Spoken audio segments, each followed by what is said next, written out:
Hello. It is Friday.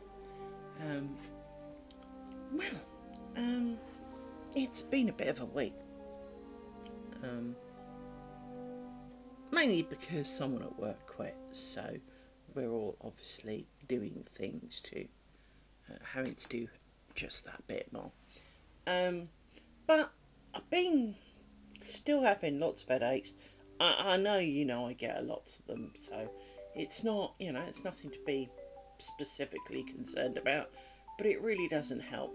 It doesn't help when you want to do things with tiny threads that are hard to see, squinting at things, bright lights. And I was doing all right until about half an hour ago. I thought I was all right, and I've got blinding headache again. So not quite sure how long we're going to be going for today. Hang on. Slurp of drink. So, obviously, I have to apologise, as always. As I say, almost wouldn't be one of my streams without one at the moment. Starting with the apology. So I apologise once again that this week I have basically been absent. And, it does irk me a lot. But at the same time,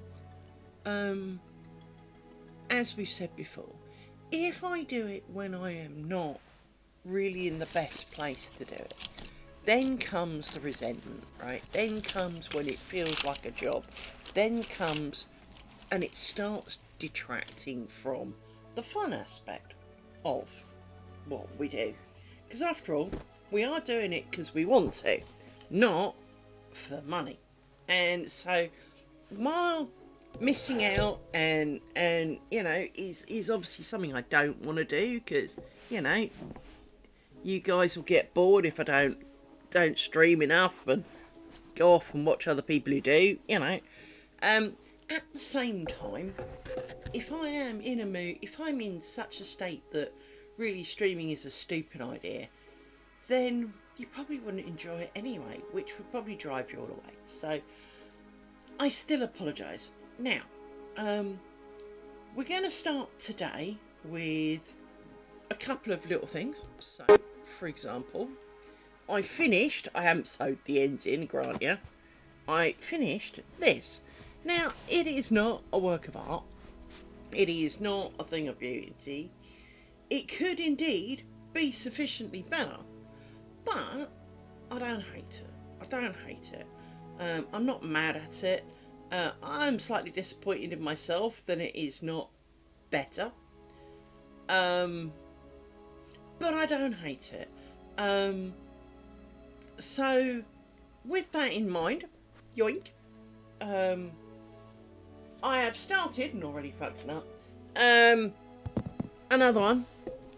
Now, there is a slight difference on this one, as you may notice. This onion's got a pink outside, and the fuck up was these were supposed to be joined, hence I'm working back through it. But this one is already looking a bit neater and tidier. So but I'm not going to make the same size square. So if you actually look at this is technically 4 squares, but you make it as one big one. I'm going to stick to making these squares, but I'm going to make onions at each corner, because I like the onions, and then I can join them as much as I like. And so that's my plan, is that I'm going to make a smaller square because it's a lot less unwieldy in the hand, and then join it as necessary. So, should I make square number 2, I can join it to square number 1, or not, as the case may be. And no, not is not a pun. Right. So I think today we're going to start off with stabbing holes, because, well, we're getting close to the bottom of the other one, and stabbing holes is a requirement. Now, once we get to the bottom of stabbing the holes in these 4 strips that I need to join together to make strip number 2, we won't need to be doing stabbings until we do the next project. So it is kind of a one-off event, and I know how infinitely fascinating stabbing holes in dots is for you guys. So, apology number 2. This is not going to be necessarily the most exciting stream, but we are going to stab some holes. I will be taking my glasses off. In fact, let's do that now. Shuffle over. Oops. Headbutt it. And you know it. This is sadly part of making lace. Now you can do it as you go.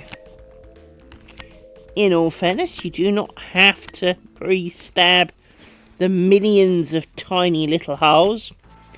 But if you don't, there is a significant chance that the holes will be less uniform because, well, you're fighting with threads and pins, and you're far more likely to make them less uniform. And it means then that your lace is less uniform. So, with that in mind, we pre-stab. Now, don't get me wrong, my stabbing is not perfect. I try, and it's pretty good for the most part. But occasionally, one is a hair off. But if you ever watch people who don't pre-stab, and you pay attention to any of the dots that they have, because some try and do it without the dots. Now, I don't know quite how that works. But for example, some people would have like the zigzags and the motifs done and the straight lines, but no dots. And, well, that just seems like a recipe for chaos to me. I'm sure with many years of practice, you do kind of mentally know where all the dots are. And I do know from my patchworking days.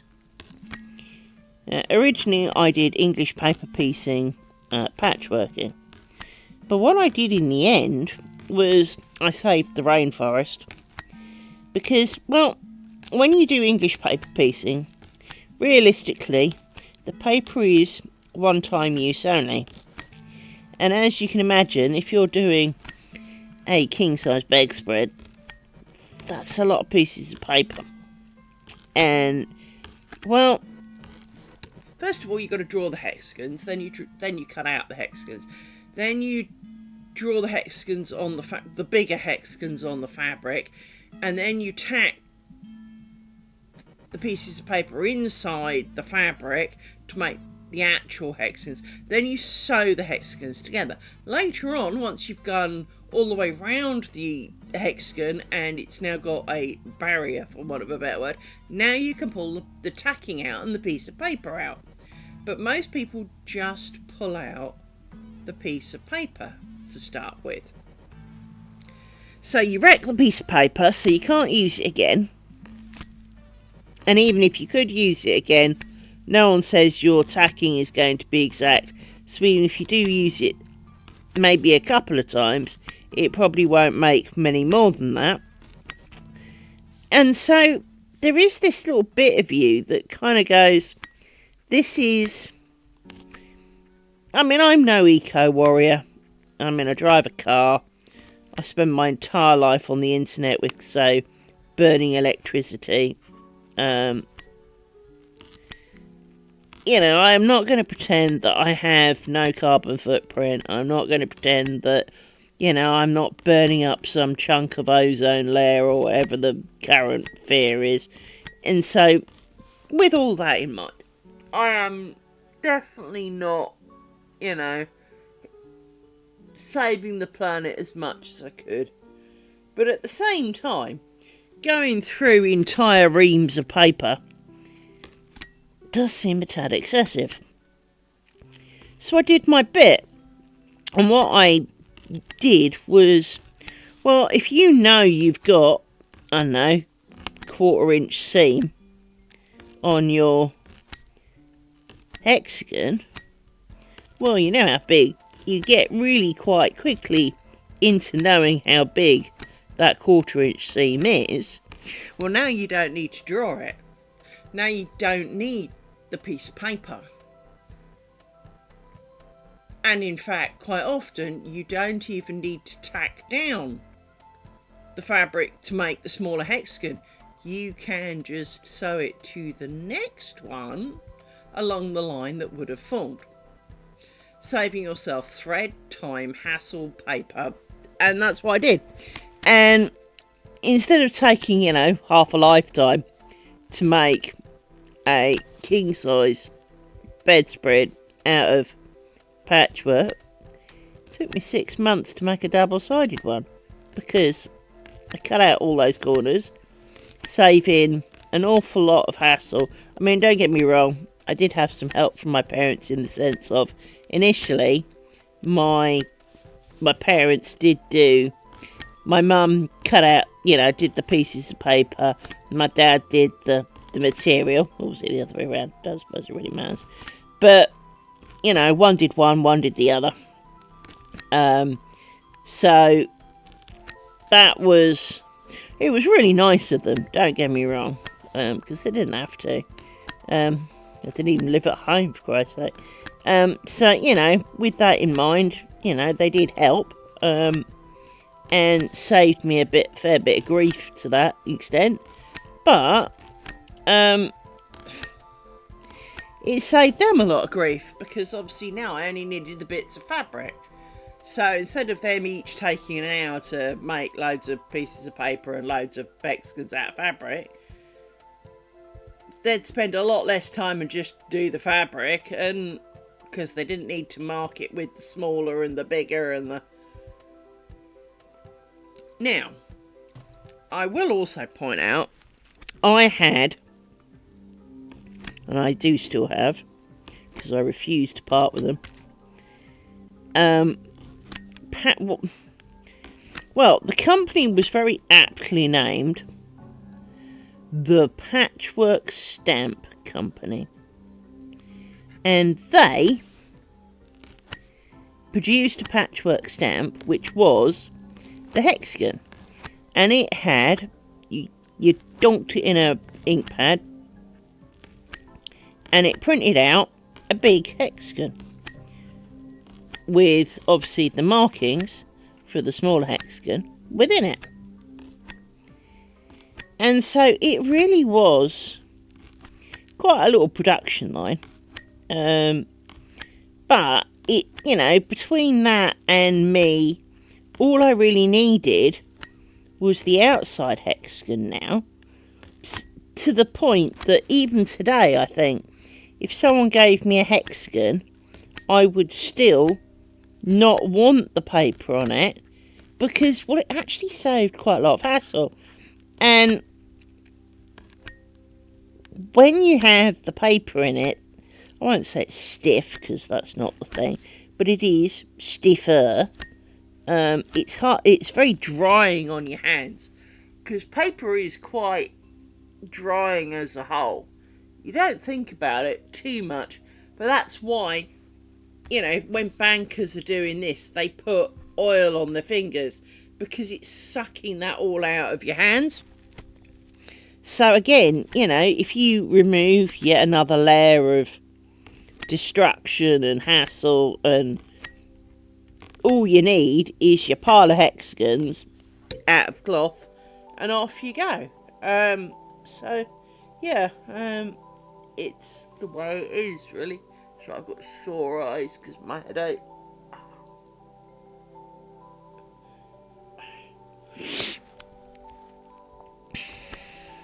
I've been trying not to have a bit of a cold, to be honest.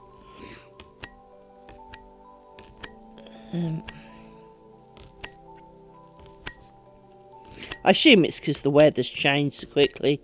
We've gone from kind of t-shirt sunshine to minus centigrade numbers, so below freezing. And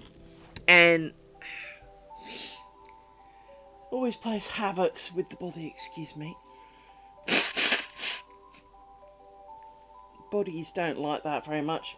Sudden changes are not good for it. It doesn't seem to mind if you fly to it. So if you fly to somewhere else, if I'd been in Jamaica or somewhere lovely and warm, I don't know if Jamaica's warm at this time of year, I need to find that out. But let's say, somewhere tropical, and came back and it was cold, that's never as bad as where you are going from perfectly reasonable to bloody cold, almost overnight. Because that's what happened. Almost one day it was like, 18 degrees. The next day it was like, and the frosts are coming. What? I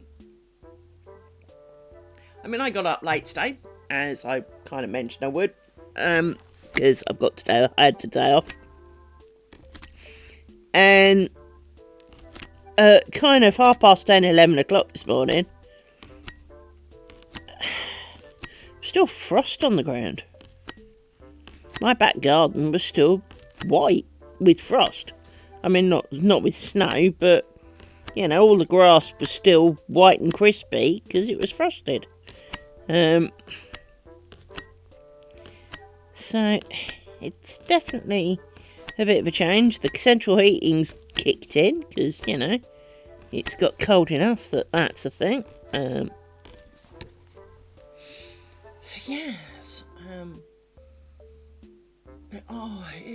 it is hard.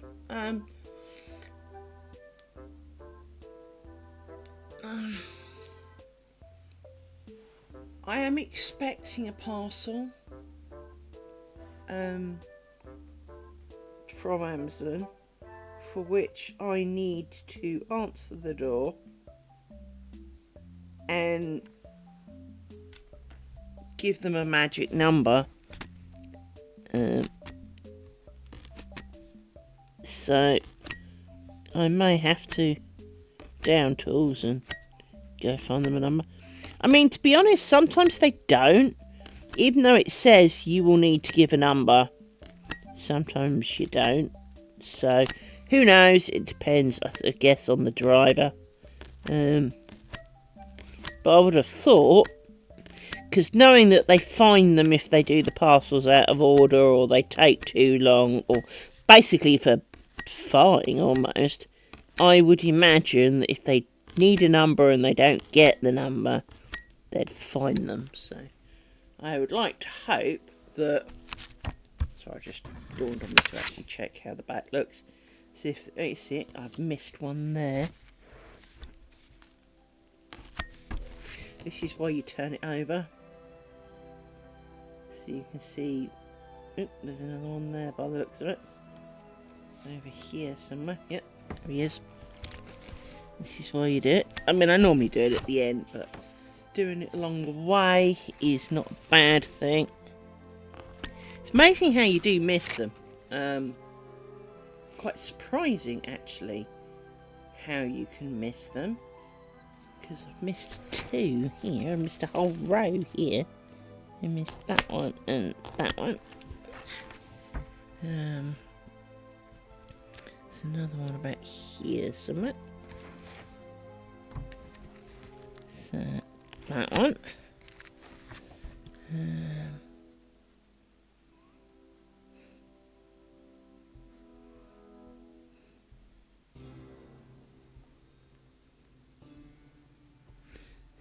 Another couple. So, sort of there and there, really. There's one.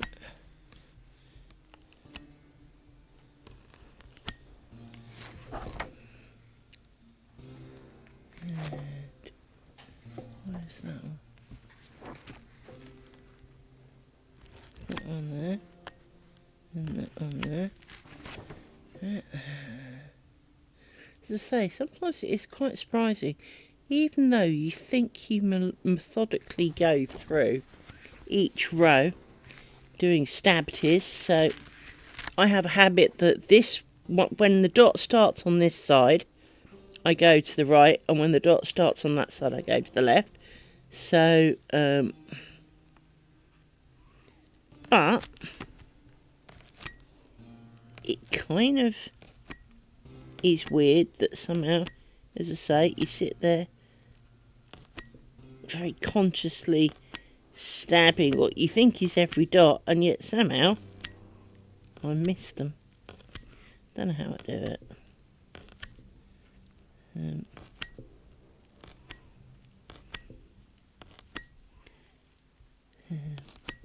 Seems I missed some fun and games at work today. One of the major systems went down. Shame that. Shame I missed it. It's not one I'm personally responsible for in that sense. But the girl who is doesn't work Fridays. But it doesn't sound like it was her fault either, so you know, that's a good thing. But still, it went down. You know, so there was mayhem because boss is out as well.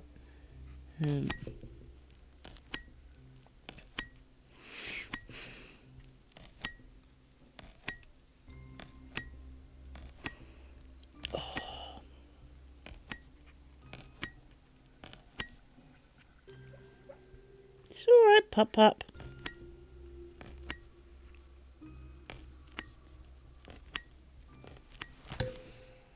It's alright, little pups.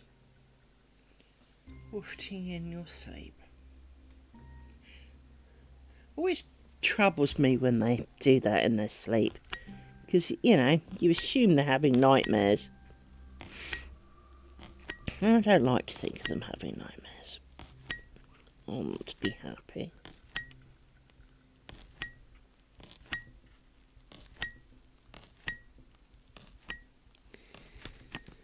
So, what's going to be in my parcel from Amazon? Well, in my parcel from Amazon is a new keyboard and mouse. Now, the one I have works perfectly. The pair I have work perfectly fine. And I refuse to go wireless because, well, I spend far too much time in front of my computer. After all, I'm not doing it now after all. But I spent pretty much from waking to sleeping, the computer is only ever inches away. And it is on pretty much all the time. As a result of long hours and all the rest of it, I just don't think battery life would be enough on keyboards and mice. So I have wired ones. Now, that's not the problem. The problem is, much as I like my current keyboard and mouse, the company that make them Don't exist anymore. And these don't really have great longevity. So why am I replacing them before they break? Because I like them. And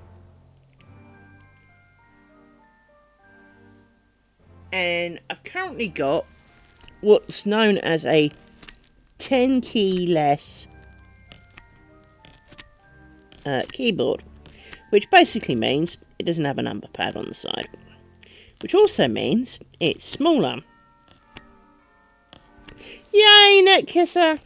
So, the replacement keyboard is a full-size keyboard, so that I get used to it. Again, because obviously I'm not used to having full-size keyboard at the moment. Now, they are full-size keys, they're just not all there, if you see what I mean.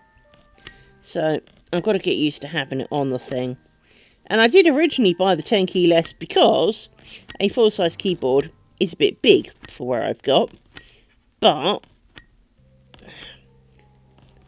too many things by default use keys, especially games, from the keypad. So things like numlock will be run We don't have a num lock on a 10 keyless keyboard because there's no number pad.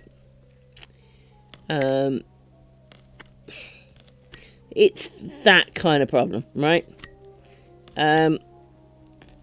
So I am getting myself a new keyboard, and it's not cheap because I like gaming keyboards because it means I don't tend to type so heavy. I know it sounds like a...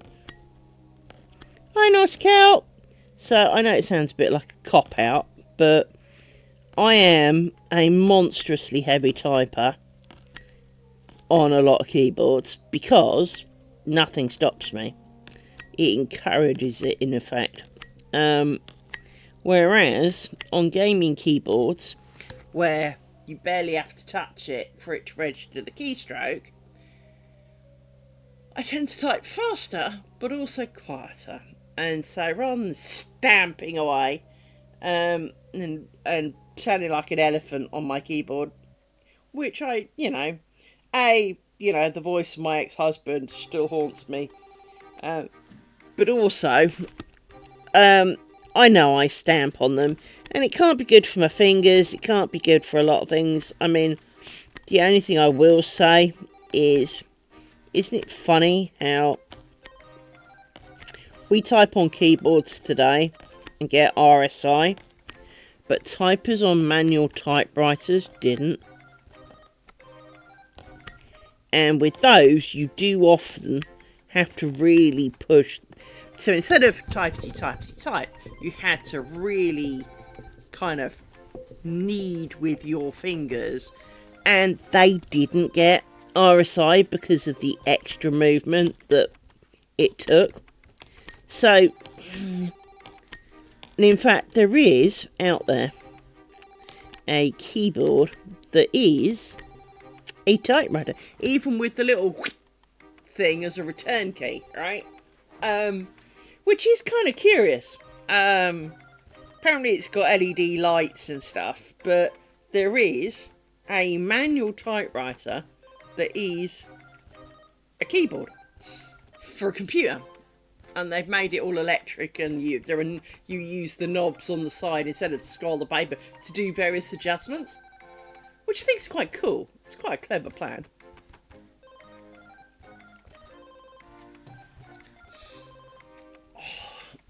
Oh, my eyeballs.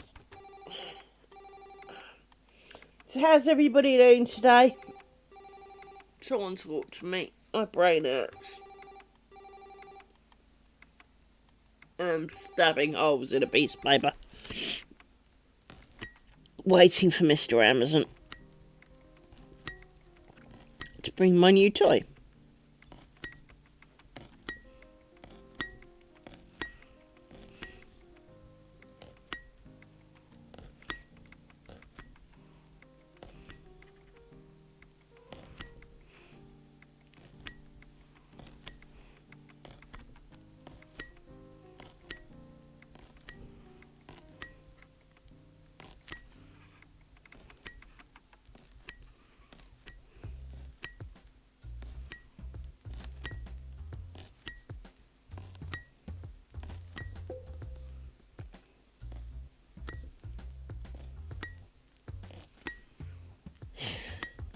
Feel for you on that one. I mean, when I lost my internet the other week, it was because it rained. It was not a full outage, which made it harder. So, I don't know about you guys, but we have things that look a...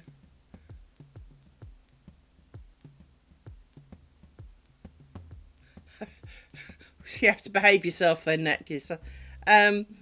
But yeah, over here we have almost like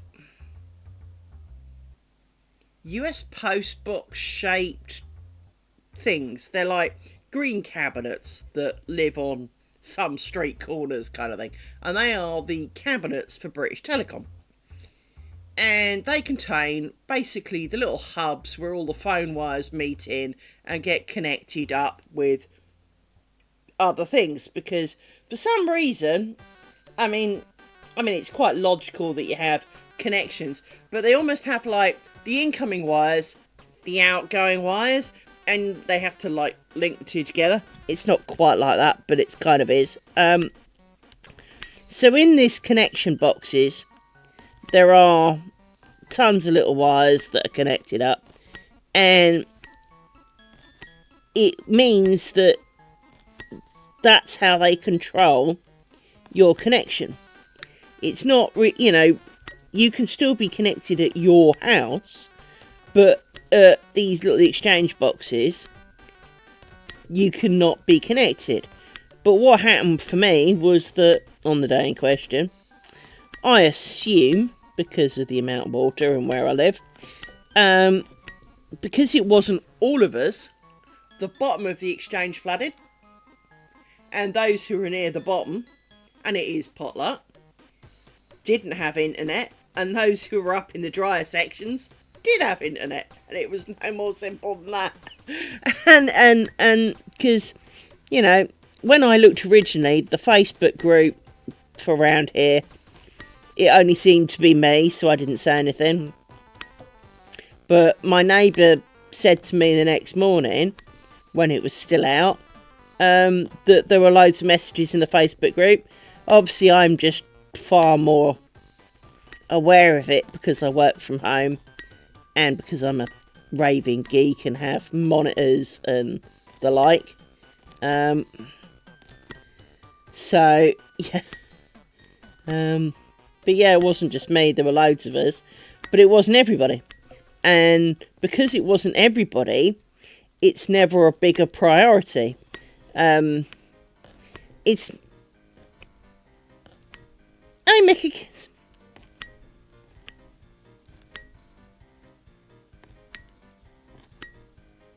That's not too bad, Netkisser. Yes, Mickey Kesme, it has been a little while, but that's because I keep skipping days.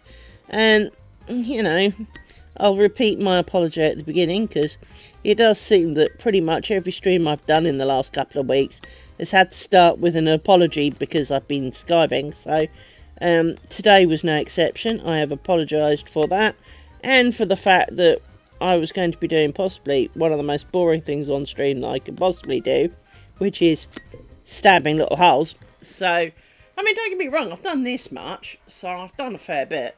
And then we can get on to doing something a little bit more interesting than watching Liz stab holes. So this is definitely the conversational part of this stream. But I have been suffering. I've always suffered from a lot of headaches. Pretty much, it's not a day with a Y in it if I haven't got a headache. But there are headaches, and then there are headaches. And like the other day, I was at work and I had to send a message to my boss. Boss, I'm going to have to stop for a few minutes and shut my eyeballs and let my brain calm down because everything's gone red. And it was literally, you know, like night vision goggles on TV, or everything goes red or everything goes green. It was like that. My entire vision was shades of red. And I generally ignore an awful lot of my headaches because, for want of a better phrase, it's only a headache. And because I get so many of them, yeah, whatever, right?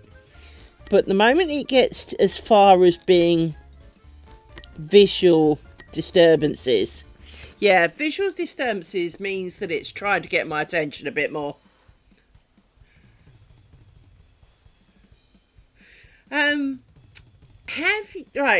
of you are Harry Potter fans? I mean, you don't have to be quite as obsessed as me, but how many of you are Harry Potter fans? And actually, I'm not obsessed, I'm just autistic and lazy, so I do spend a predominance of my time listening to Harry Potter. I know it pretty much word for word, but how many of you are Harry Potter addicts?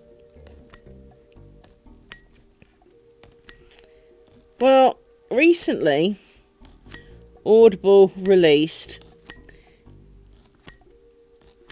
Good. Well, Audible released a new version of the audiobook. So, many of you may be aware that Stephen Fry read the Harry Potter audiobooks. And they're really quite pleasing and soothing to listen to. They really are. It's part of the reason I keep just cycling around them, is because it's a bit of a bedtime story, so I have my bitch face devices so they don't wake up and butt in the conversation. And I tell them it's sleep time, they shut all the lights off, and they read for me the next 20 minutes of my audiobook. It's great. So you lie there in the dark with your eyes shut, and it's a bit like being told a bedtime story by your parents. Only, well, better. Anyway, because you can always go back, bitch, I go back 5 minutes because I missed that bit, or I was, or actually I'm not asleep yet, do it again, kind of thing, right? And they don't get fed up with you if you get insomnia either. But they've released a full cast version of the Harry Potter audiobook. And for anyone who has ever done the British thing and listened to Radio 4 plays that they do, where it's full sound effects, full cast, it sounds like a Radio 4 play. It is the most Radio 4 play that ever was, but not a Radio 4 play, right? And it is very well done. Except they've changed some of the words. Now, not much, but they have changed some of the phrasing. They've added a word, they have changed a word, and it will be as simple as that. It will be as simple as a tiny, minor deviation.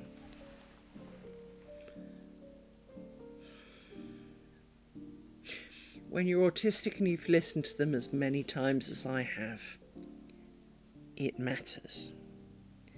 And I can't explain to you how badly it matters.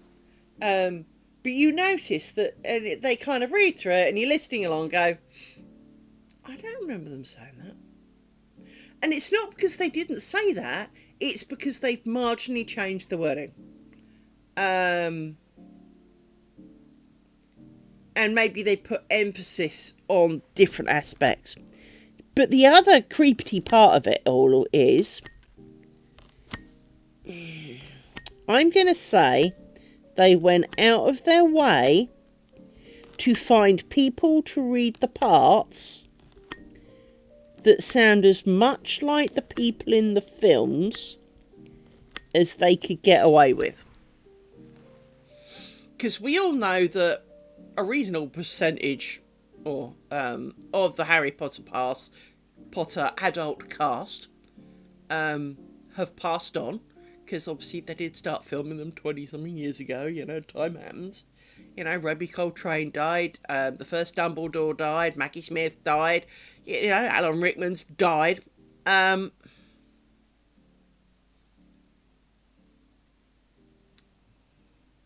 But Harry Potter sounds like Daniel Radcliffe. Hagrid sounds like Robbie Coltrane. Professor McGonagall sounds like Maggie Smith. It's a bit creepy in that sense, because obviously, part of me,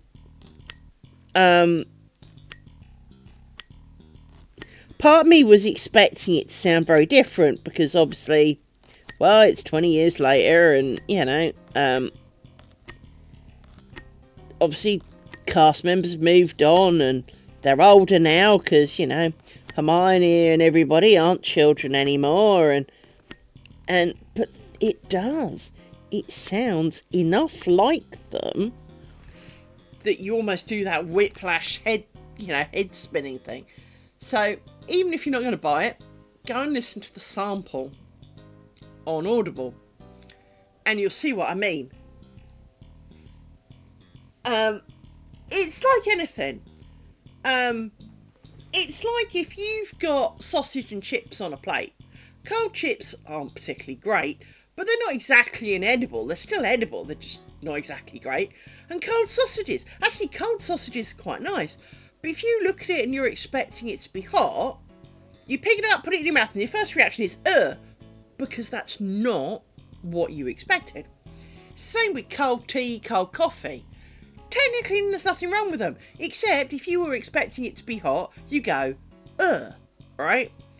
And when you're expecting it to be different, and you listen to it, and it's kind of not,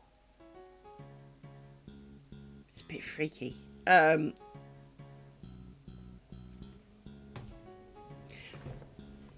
the point, I mean, I know that obviously, you know, I'm not going to say they've done voice acting per se, so it's not like true voice actors. I don't think many of them, well, certainly some of them aren't, but it's not like they've got true voice actors like, you know, the lady who does Bart Simpson and all the rest of it. It's not like they've got in voice actors to voice characters. They've got actors in, and then maybe the actor has tried to sound a bit like, but, you know, there's Hugh Laurie and Keira Knightley, and they're not exactly well known for faking accents and stuff. Well, faking accents, yes, but not voice acting per se, and making characters that don't sound like them, if you know what I mean. They're not impressionists, for want of a better word, right? But it's actually quite hard to spot who's who, because they don't tell you at the start, so-and-so is read by so-and-so. They don't do that.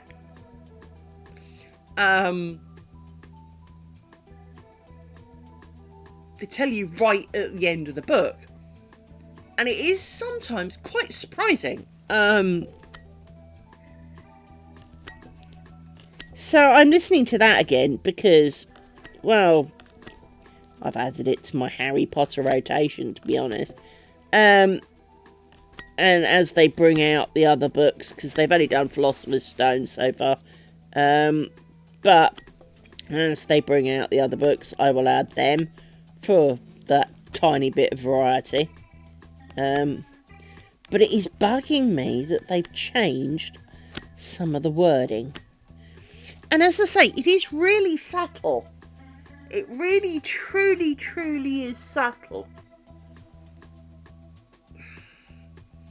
But when you've listened to it, or you know it as well as I do, and I only know it because I've listened to it morning, noon and night, frankly. I do listen to other books, before you ask. It is not that I have not listened to other books. So, for example, there is a series called Schooled in Magic. This is a book set, which has got about 28 books in it, set in times after Harry Potter. Harry Potter even gets a mention in the book, so does Star Trek,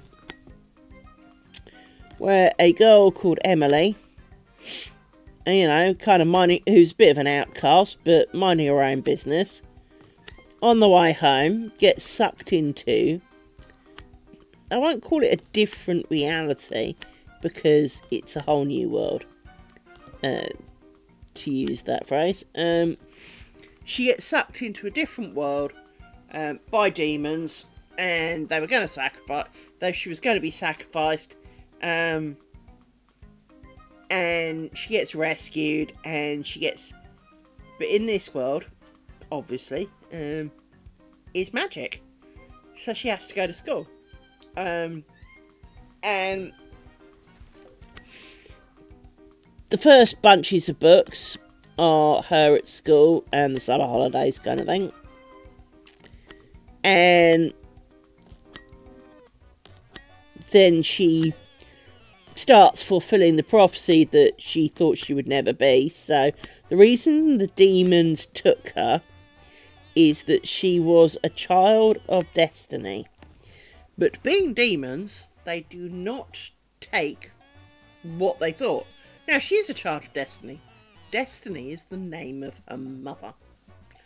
So she's literally the child of destiny, not destined to be a child of destiny. However, she turns into a child of destiny, no shocker, because of course she's brought knowledge from our world, such as the printing press, you know, bicycles, steam engines, and you know, she struggles because she was only a kid and didn't exactly commit the entire library of the world to her memory. But she introduces guns, she introduces you know stirrups for riding and bicycles and the like, and bras and some other atrocities and banking.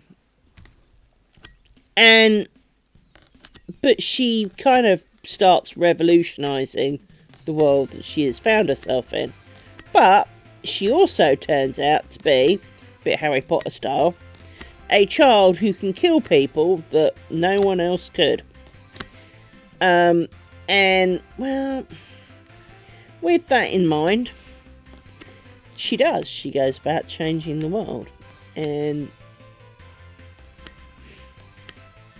as I say, there's 28 odd books, I think it is. I've got all the ones they've done on audiobook, and I have listened to them all, and I do enjoy them. But what I will say is that Christopher Noel, who writes them all, they're very listenable stories. They really are. But I don't know whether he was having a fucking bad month or something. But in one of the books, it is one of the later books. Now, we've discussed grammar on this channel before. And the fact that I frankly did bugger all in terms of grammar and the like. And, I do not pretend to be good at English. Well, yeah, but when even I listen to it or read a book, because I did read the book, well, grammar is confusing, frankly, and hence I am shit at it, because, well, I didn't get taught it, and it isn't exactly bloody obvious. That's the short of it all. But when you read sentences in this book, and it's like, what in fuck is that? In one of the books, and I'm not going to Google it, because I don't remember the exact wording, so it'll be a bit hit and miss.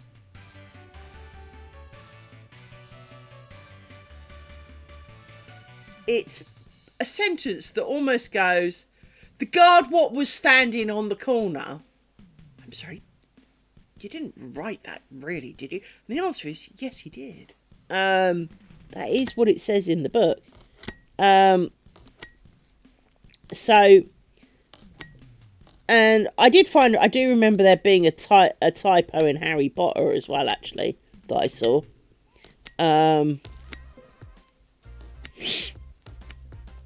But it is very rare for me to pick up on these things. And so if I find them, they're bad. They're really bad. Because I can't spell to save my life. I don't do grammar. And I make no pretense about it. So if I spot grammar and spelling mistakes, dude, you really have, you failed. The bar was low and you still fucking missed it. It's quite impressive. But yeah, there was a couple of those in one of the books was actually quite bad for it. And then of course when they audiobooked it, they read it as it was written. So you're listening and your mind's going, oh, that's great. Because obviously when you read it, your brain will often soften the blow of grammar and the like, because it will read it and then give you almost its interpretation. But when you're listening to somebody else doing almost the guard what was on the street corner, it obviously not with that accent, but the guard what was on the street corner, who was, I mean, what did you mean there? And it grates and your brain jars and goes, well, I don't actually, what the hell was that about? Yeah, there was a bit of that. I remember I was weaving and I was kind of bang bang bang, and I actually stopped and went, bitch face, go back a few minutes. Made it repeat it because I thought my brain had skipped a couple of words because I was, concentrating. I was like, no, it was that bad, and some idiot had actually read it out. And more to the point, and much as I criticise Harry Potter books for these Harry Potter books for changing the wording,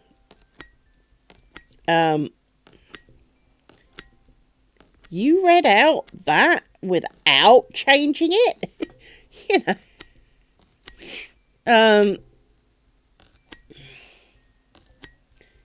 Now, to be fair with the Harry Potter bits that have been changed are not due to grammar, and I don't feel they make it.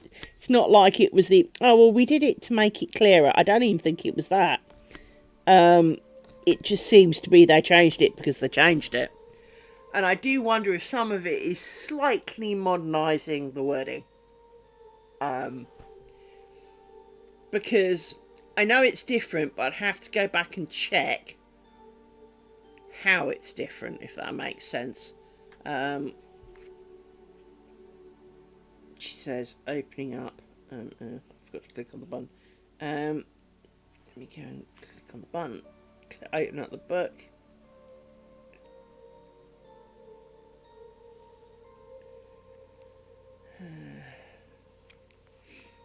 Harry Potter.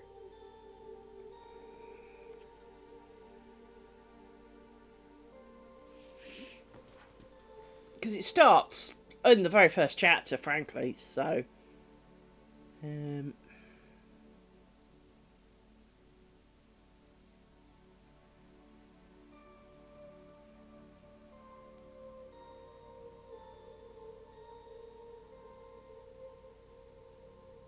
Where's the knickerbocker bit?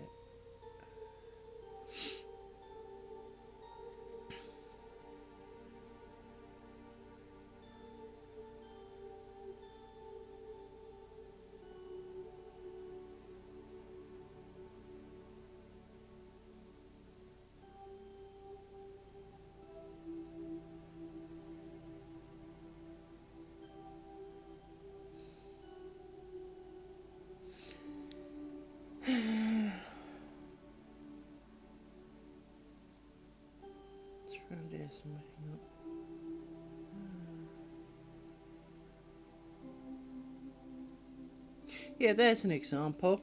In the full cast one, when Dudley says to Harry, want to come upstairs and practice about putting his head down the toilet, Harry replies, no thanks, the poor toilet's never had anything as horrible as your head down it. In the audio thing, it's your head in it. Now, it sounds really, really pedantic, but when you've listened to it enough, you know it's different. And it doesn't really change what happens.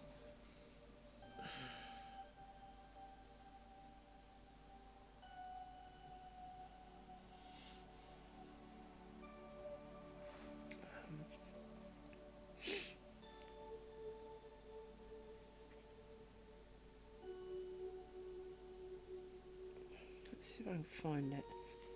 Yeah.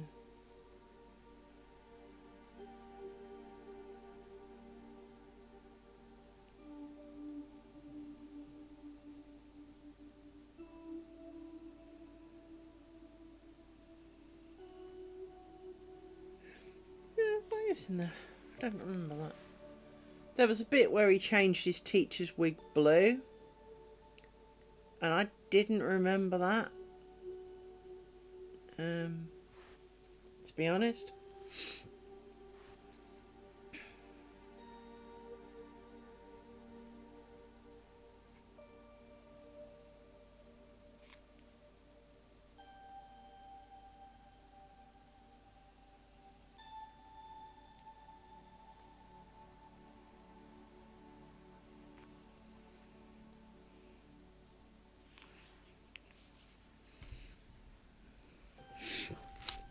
Yes. Well,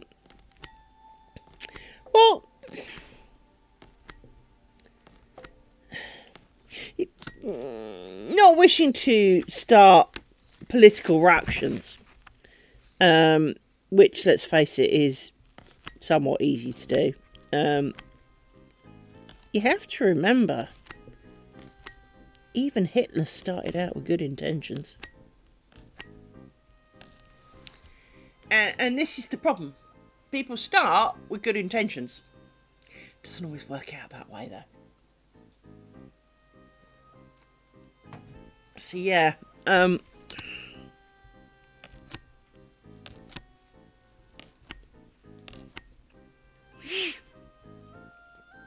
I think it is always difficult because, as I say, they start out.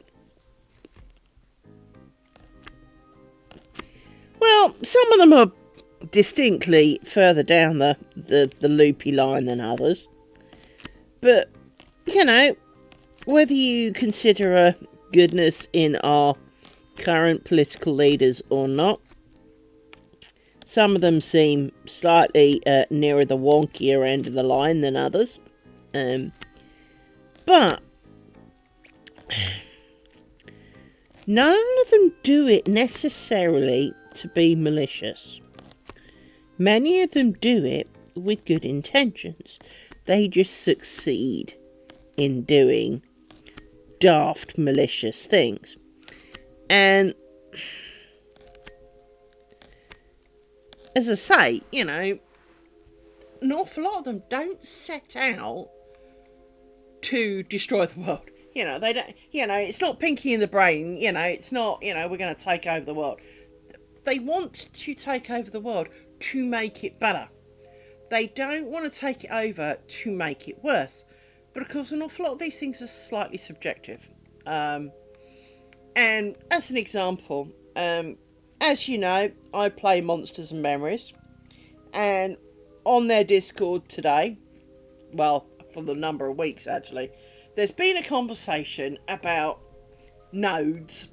Now, these are crafting nodes such as trees, mining chunks, whatever. And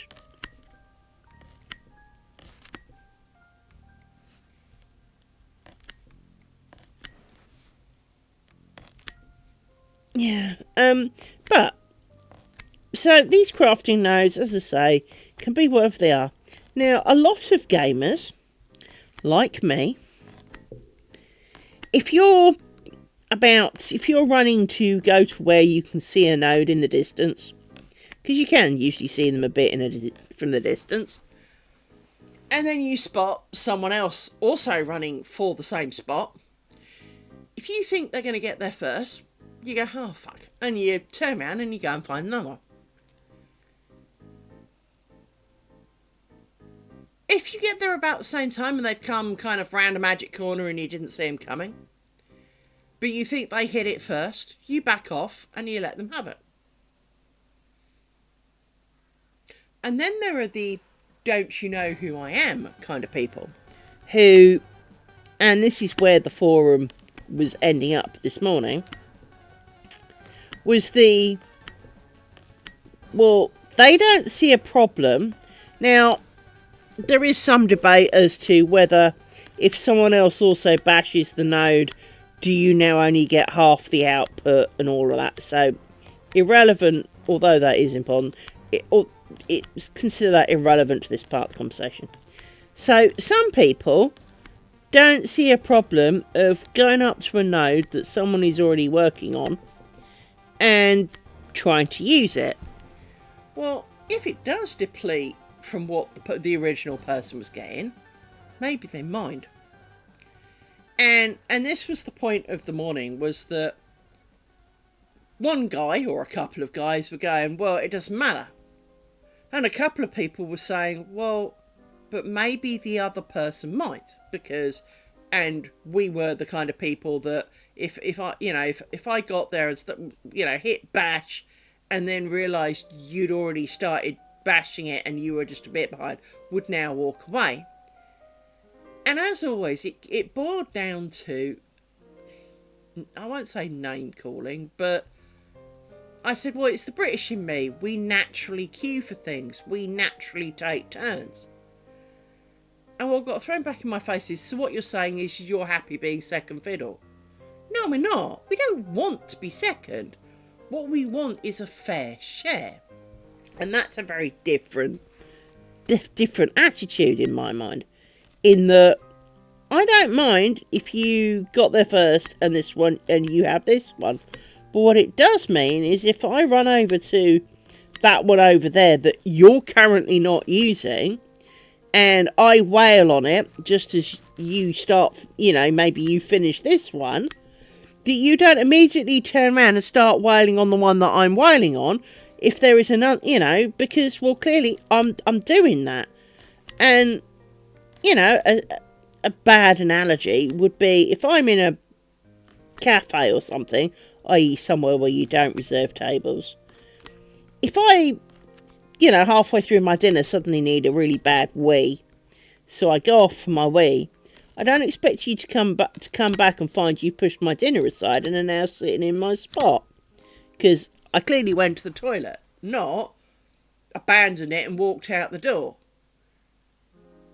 I also don't expect you to eat my dinner while I'm eating it. It's... Now, obviously, it's a slightly different analogy because you have paid for your dinner, but, it is a similar kind of event in that there are times that you just don't expect someone to come and start, if you're reading a book in a library, so it's not your book, it's not cost you anything, you don't expect someone to sit down next to you, stick their head out, almost over your shoulder and go, can you go, I haven't finished reading that, you mind not turning the page? Well, read it when I'm done, dude. It's that kind of thing, right?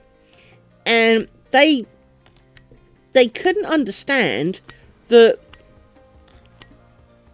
just because they don't mind if someone comes and starts wailing on a node while they're using it, other people might. And that an awful lot of people would consider it manners not to just wail on the node while you're using it. Now, there are a few caveats to that, so you can be standing right next to it. But if you are, if you napping because you're multi-boxing or something, well, then it's a bit different because you're not actively using it. You just happen to be standing there hoping to use the next one that pops. And... oh, well, there's lag. Well, the only time there's... and this is the other part of the sore contention. Monsters and Memories, for the majority of their servers, will be forbidding multi-boxing. But at this current time, it is permitted. Because it's not even in early access yet. Now, you've got a number of people who obviously during the playtests have gone, well, that's fine, I've multi-boxed and, but when you do that, there's sufficient lag. Well, if you're only playing one character, no, there isn't. Because everyone who's ever mentioned this latency kind of then goes, well, it's, if I do this on this character and switch to the other one, I can see I haven't even started yet. But that's because you've got two copies running and the background one is running at a significantly lower rate. If you only ran the one tune, you would not see the latency. And obviously, Monsters and Memories, due to allowing but currently not, they do expect in the long run to end up, or they have talked of at least, having a server where boxing would be allowed. That would likely then, be tuned, for want of a better word, to make that work. But even then, if your machine isn't capable of easily running multiple copies, and so makes a bit of a meal of it, that's a you problem, honey. And it just seems to be a theme of this morning was that, so many of the people were whining because their other characters that they ran on the box were lagging, and you're kind of going, they've allowed it. It's not designed for it. There's a difference, you know? Oh, well, autofollow doesn't work. It keeps scraping you off on corners and... Well, yeah, because you're supposed to be in charge of the characters. Now, somewhere in the thing, there was, you know, it was almost, I think it was something said on stream, it was along the lines of, if you are boxing and a real person comes along, you should give up one of your bots in favour of the real person and not turn them away from the group. You know, boxing really is only a crutch at this time. It is not a design plan. So, you know, if you're having a few teething issues with it, yeah. And of course, lots of people, you know, oh, it's unplayable. Well, it's not unplayable if you only play one. If it's unplayable when you play more than one, don't play more than one then. Speak to real people. Solo, if you don't want to, like I do. And get on with your life, you know.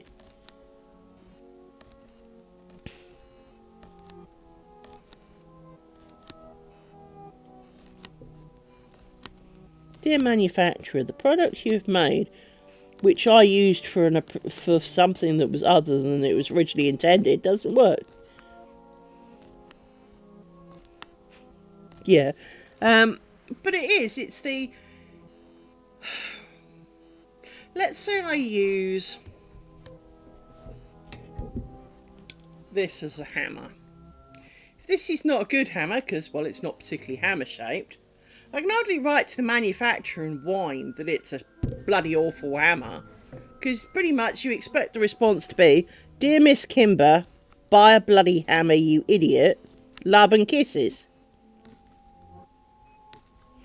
Yeah, I'm not saying it's not an emotion-filled moment, because, you know, gameplay is, to many people, very serious. And I'm not going to say I haven't had a pissy fit or two in my own time, because I have.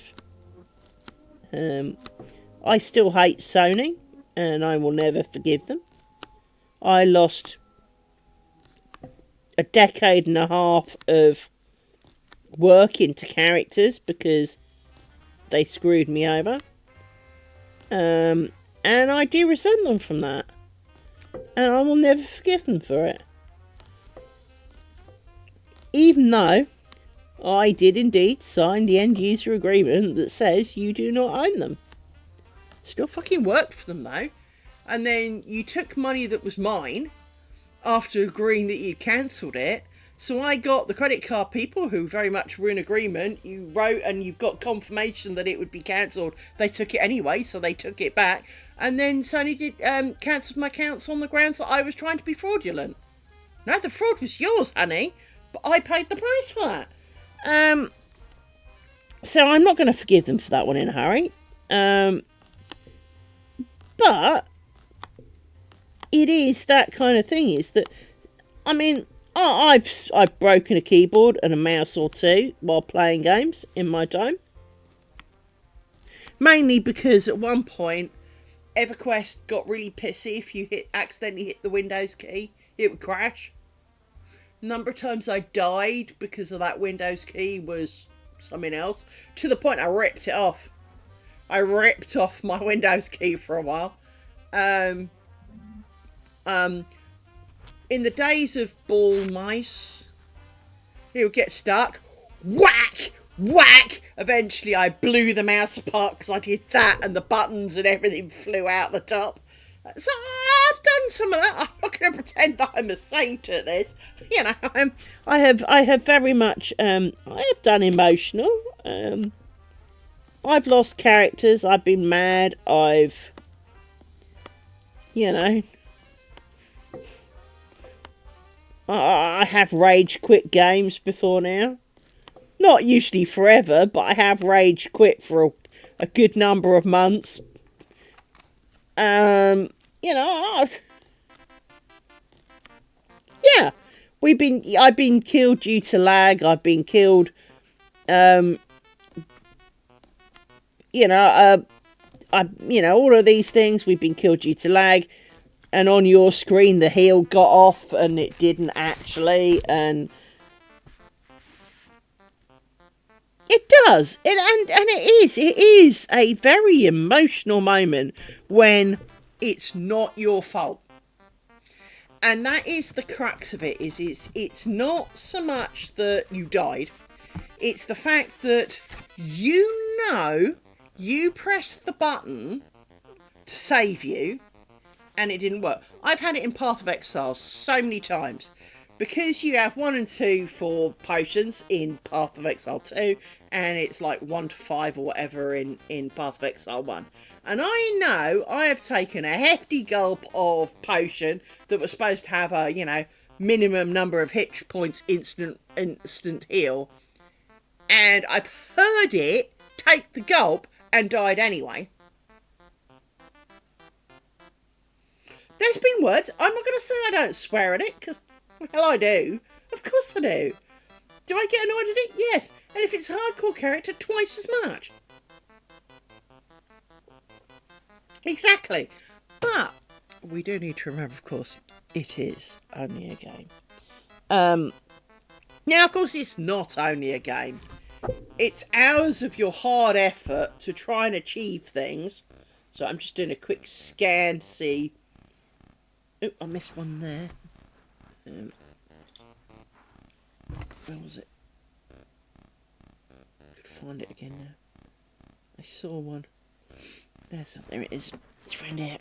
I missed you and you. There we go. So I'm using the light from thing to play Spot the Mist Stab. It looks like I got better at it, actually. As time went on, I really do seem to have missed very few. There we go. Seems the earlier stabbings. But there we go. Finally, that's completed. So that's a good thing. Let's put that back. So yeah, it is one of those things, though, that irrelevant, almost whether it's tic-tac-toe or not, right? If you lose to the computer and it was something and you didn't see it coming, you're mad because you didn't see it coming. If you lose because of a bit of lag, you're mad. If the server crashes and when you wake up you're dead for some reason, you're mad, right? If the server crashes and that great loot that you just got poofs, you're mad, right?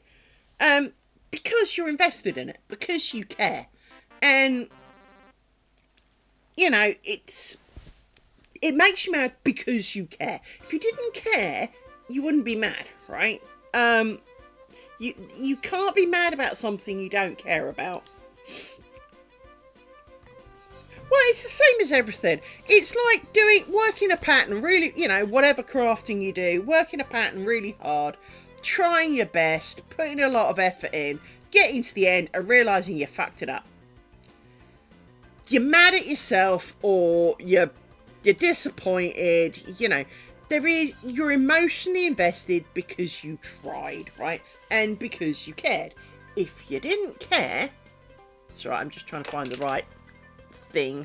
I've got 50,000 bits of cotton, and of course, I'll show you my problem. These are 3 of the whites that I have on my table. There's another one around somewhere. There it is. So there it is. There's another one. Right. Which of these visually is my linen one? Well, it's not this one. I know that.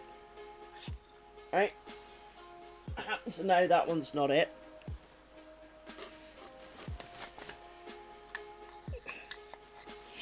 Because I was using the linen one to do the joins. Got a feeling it's this one. But that says 80, so I don't think so. That's too shiny. It's none of those. So that means there's another one somewhere. The story of my life. Which of these white things is the white thing I'm after? Hang on. That's pink. That's not it. I probably... Oh, it could be that one. Hang on.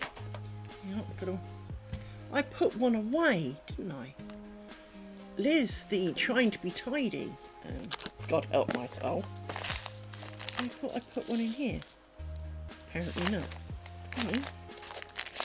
I really honestly thought I put one in there.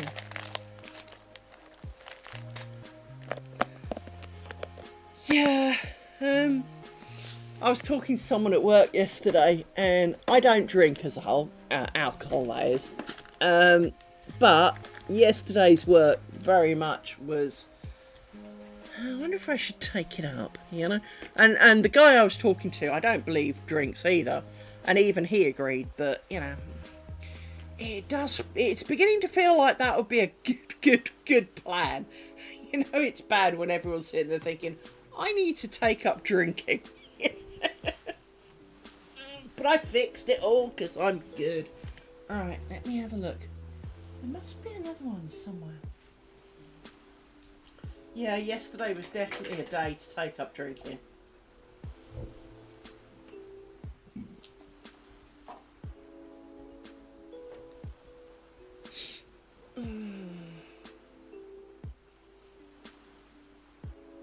No. Not in my humble opinion.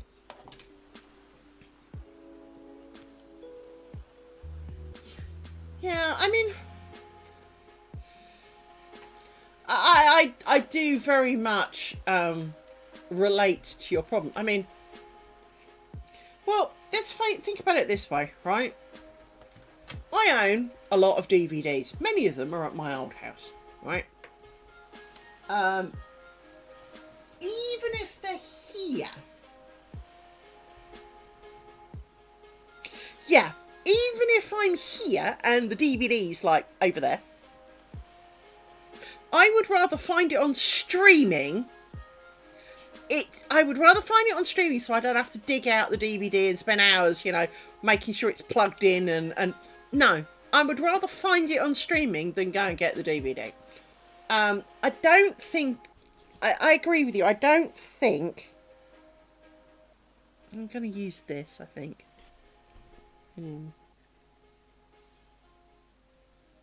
That's... This doesn't feel very linen-y. But I don't remember it being that thin. This is the problem with the fact that they're all bloody white and have similar numbers on them and... Maybe it is that one. I don't think it is. But that feels dry like linen does, because linen has a stiffness. Now, I know it's not that one, so let's put that out of the way. But that's too soft to be linen. I know linen does go soft, but it must be this one then. But I'm sure it's not. I must have put it somewhere else. But this will do.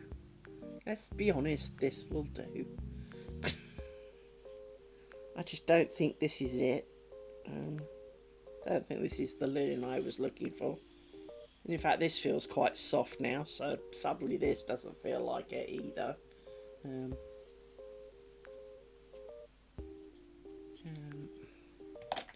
Fine.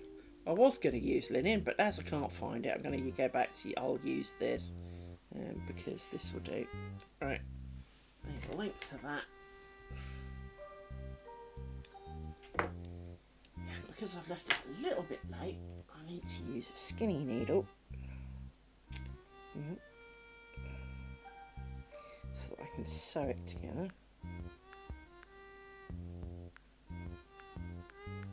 She says making a fucking ball of the ear of this.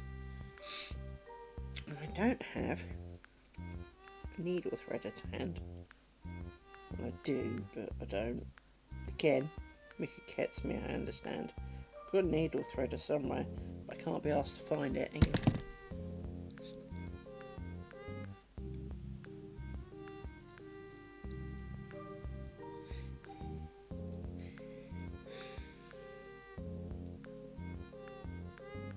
Well, and I've always said this, right? This is something I cite very frequently at work, at least. If you wish to find the most efficient way of doing something, ask a lazy person. Now, arguably it's not being lazy, but in essence, ask someone you consider a lazy person, because they will find the way with the least amount of effort to do it. Now, it could be the least amount of effort to do it and not necessarily the quickest, or it will be the quickest way to get it done, but they will find arguably the most efficient manner of doing something. Because, well, they're lazy. They don't want to waste time doing shit they're not interested in. And even if you are interested in it, it's still... Don't tell me this needle thread is bigger than the... Yeah, this needle thread didn't want to go through the hole, so let's go and find a different needle threader. Hang on.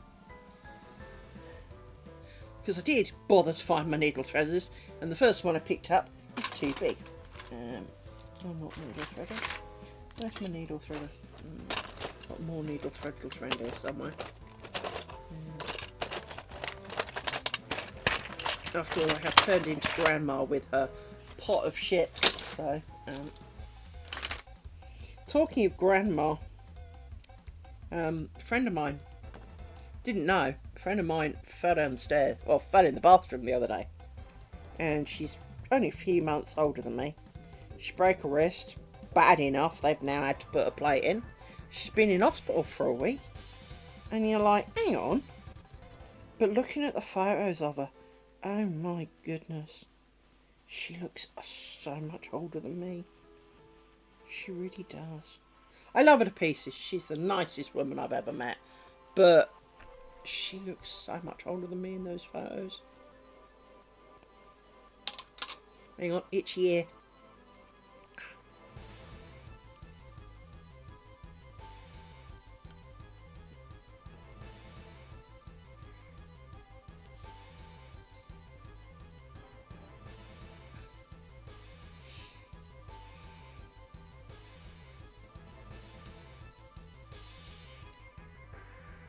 There we go, that's better. Now, one of the other things I've got to do is find my Sharpie pen. Which, is that it? Hang on.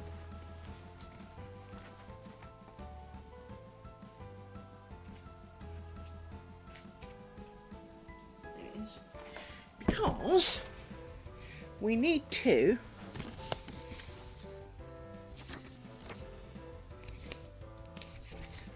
be sure. You see, so that's 10 there. You're 10.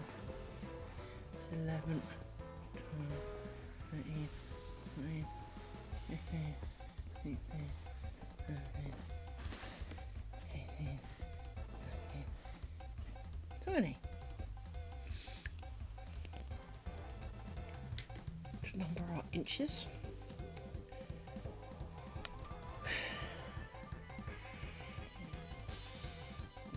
String.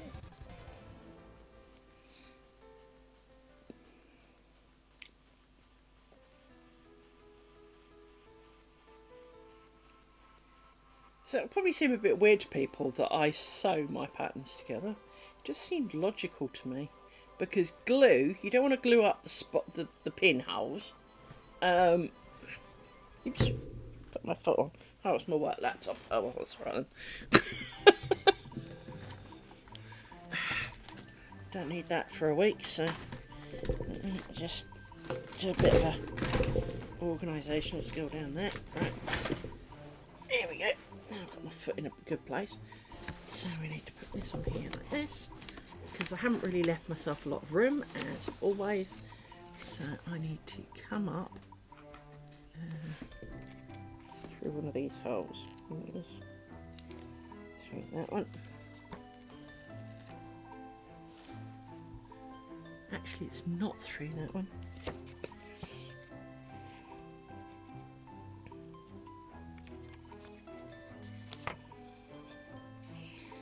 So this is where it gets a bit complicated. I wonder if it's that one.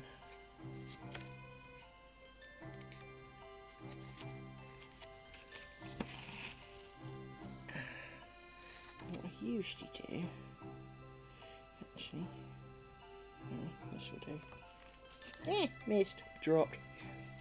I have said to you that I drop everything, so, you know, don't be alarmed, I'm dropping everything at the moment. Holding a pin, no I'm not.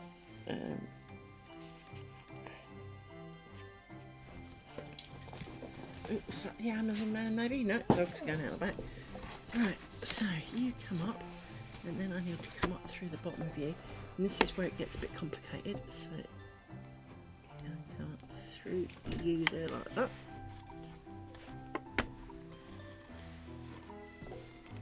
And then I go down through you.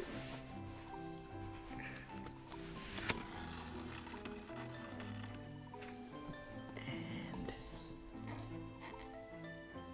no, that's not the right holes. Yes, it is. That's down through you. And then up through the next one.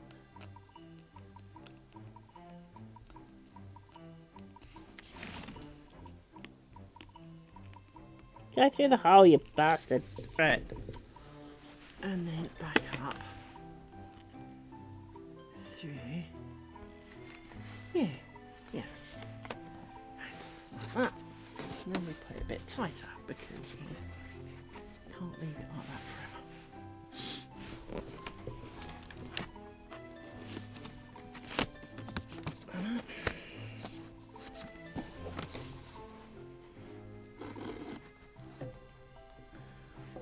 And then we go down through you and down through you.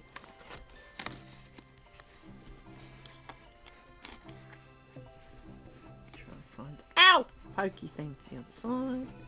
Like that. This would be so much easier if I'd done it in advance, of course, but because then you've got a bit more room. And then we do up through you. No, missed. It stays going through the hole. Up through you. Let's pull that through. Because once you've got one layer kind of secured, it's not quite so bad, but getting it secured is a little bit. No, it's not that bottom one. One up there. It's that one. Ouch! Pokey. And then that comes down through that. Like this. Down through that.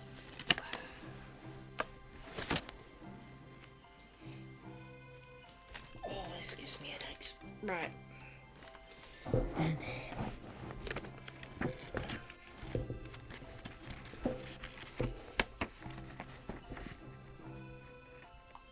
up through that one. Like that.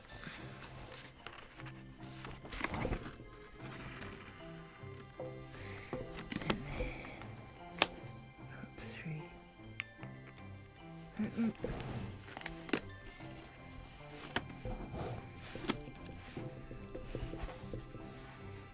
Down through that one. And that one.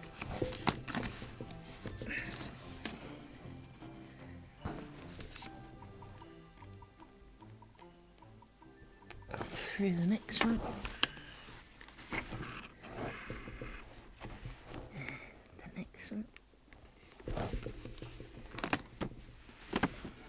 Gets easier once you've got a fairly firm hold on it.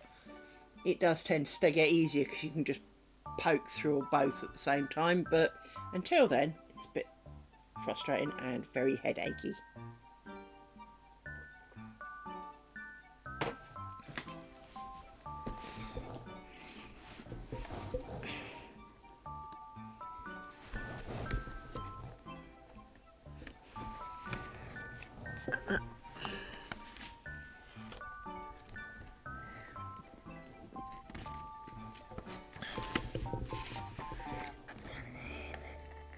So I apologise if, you know, you're not getting the best of views, but, you know, I'm trying to do stuff on stream with you, because, you know, it needs doing, and it's part of the process, so, you know, all ends up on camera, such as it is, even if the piece of paper ends up blocking out half what you can see. So, yeah.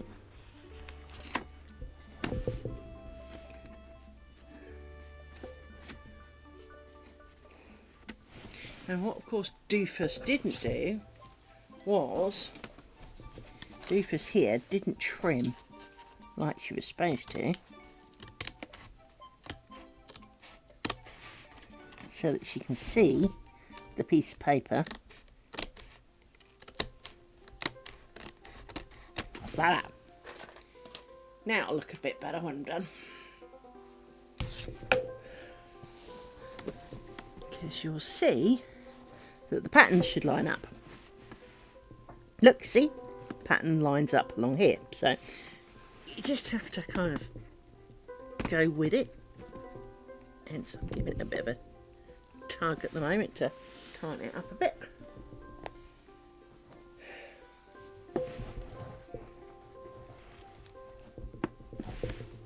But it does line up, and then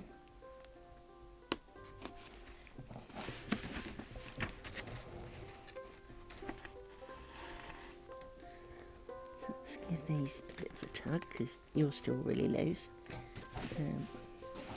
Tug when we get to the top. Okay.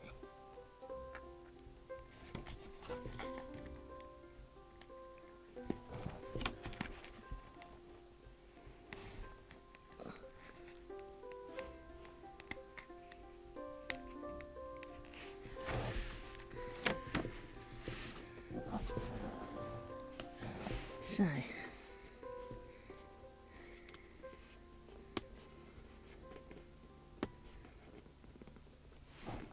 what are you getting caught on? Why can't I pick up these two threads here? Them. But you don't want to shuffle onto. Well, probably. I don't want to do it this way. Come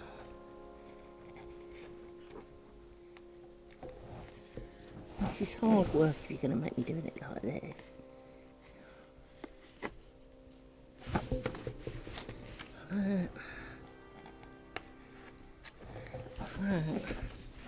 You're going to slide through now. Yeah, there we go. Right. And then down through you and you. I tend to hold my breath when I'm doing this, which is so not good when you've got a headache. Especially as it seems to be neck related at the moment, to a large extent.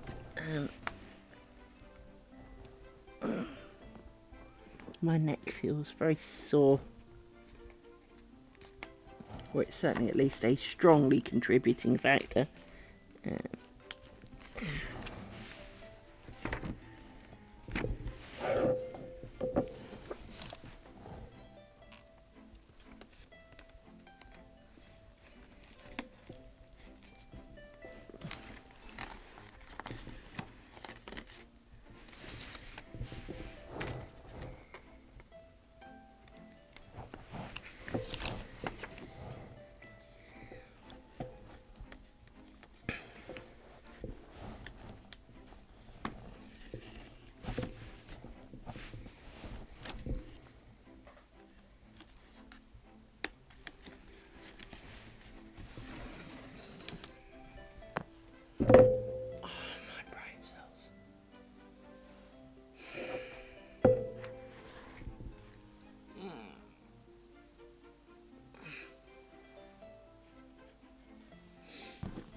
I need to move the mic, I keep bashing it.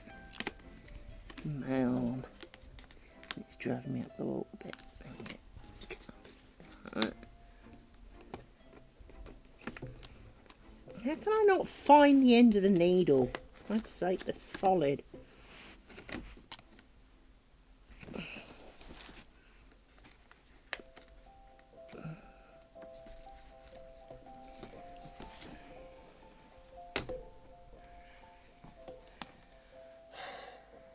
Seriously, I can't explain how much my brain hurts.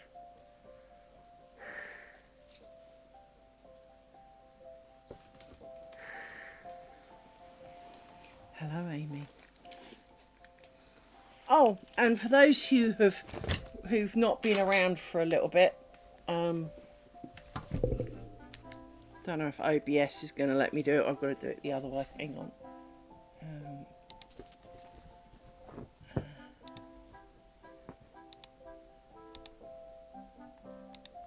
We have emotes. We have emotes.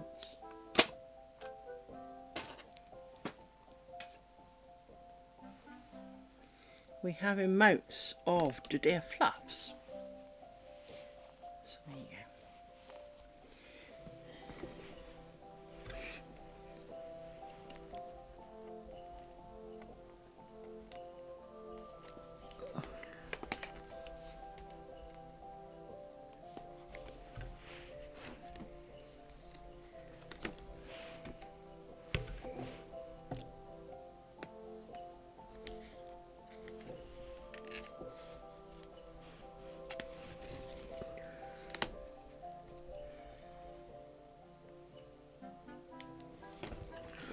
Oh, give it a rest! I don't care if an ant's moved outside. It's an ant. I don't fucking care. Right, you're not looking as tight as I'd like you, so let's scoot you across. And as doing it from the back seems to be more productive. From the back we shall, and then that should mean that goes tug. That's good.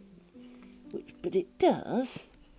Normally this bit goes a bit quicker because it's now all held by the top, and all I've got to do is poke at various places, and it should. Now, I may have chopped that one a little bit, which could be a bit difficult. No, you're not supposed to be up there, douche. You're supposed to be down here. Oh, yes, down here somewhere. I may have done this one a bit close to the edge by the looks of it. Yeah, I may have chewed that one a bit. Never mind. Doesn't matter. Doesn't have to be too perfect because... Oh, blimey! Thank you. Thank you for the follow. You have caught me at the time where I am doing some of the most dull parts of lace making, which is I am attaching the next bit of my pattern to my pattern. And well, I'm making a bit of a balls of it, really. But welcome, thank you.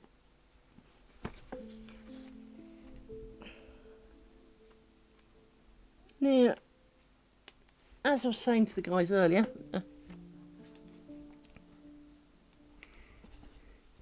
it's pretty simple in principle. Like many things, technically, it is not hard. For you either lift left bobbin. Me too. So, like many things in craft, the principle is actually quite straightforward. What? Oh, I know why there's a pin there. Okay. Why don't I make my life easier by removing this? Now there's a lot more room.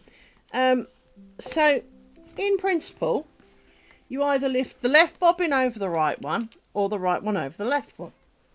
That's it. And have whiny dogs. That is basically it.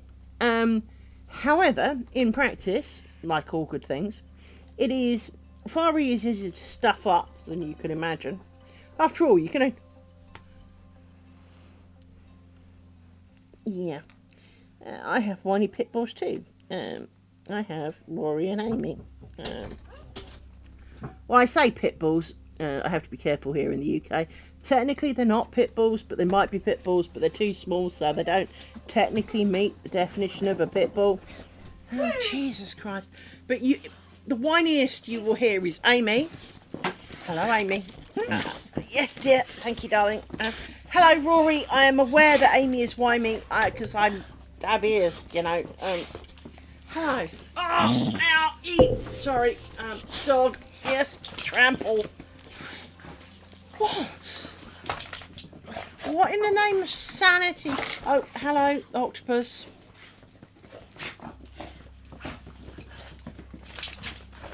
No, and well, do not get me wrong. I do actually have quite a few scars from his lordship because he actually has a form of PTSD. So, for example, I have these. I have my Wolverine attack. I have this one, which is probably less obvious on the thing. I have another one here. Some more here.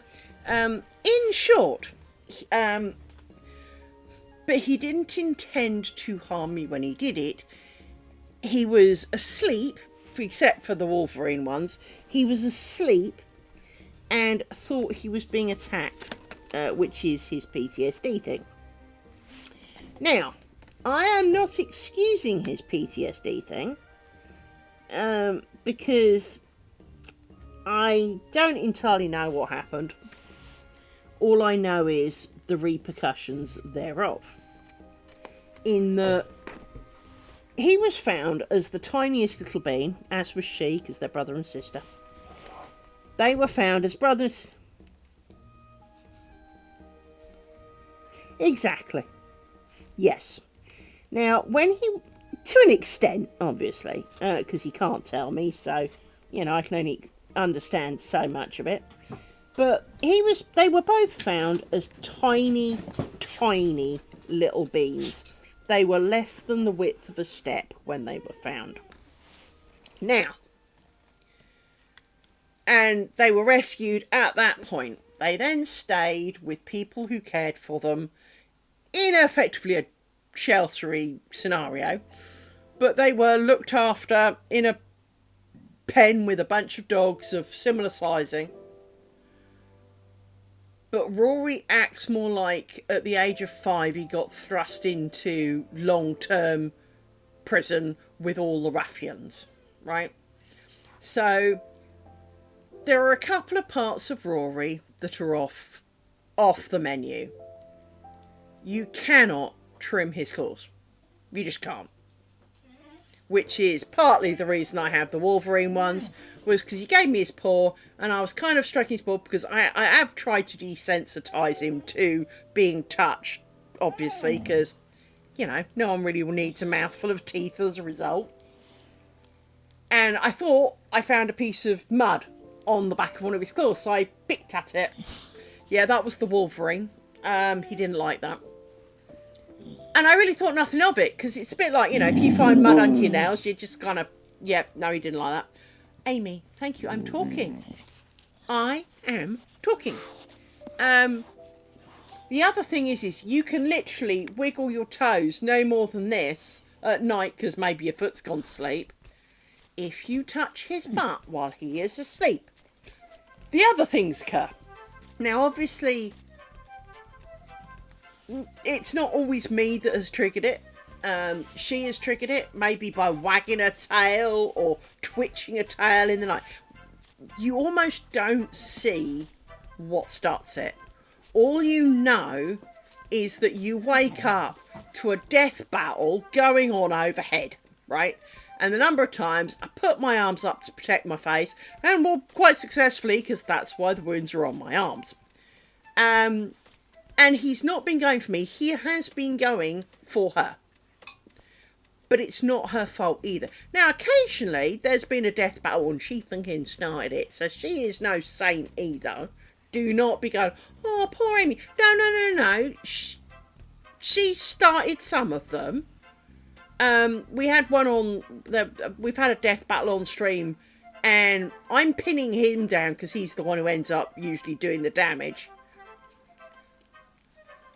Yeah, she can stir like nothing else.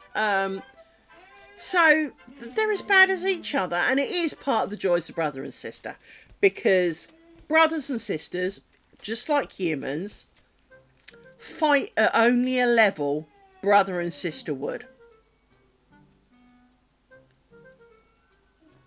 You know, to an extent, you know, if you're pissed at me and you want to thump me,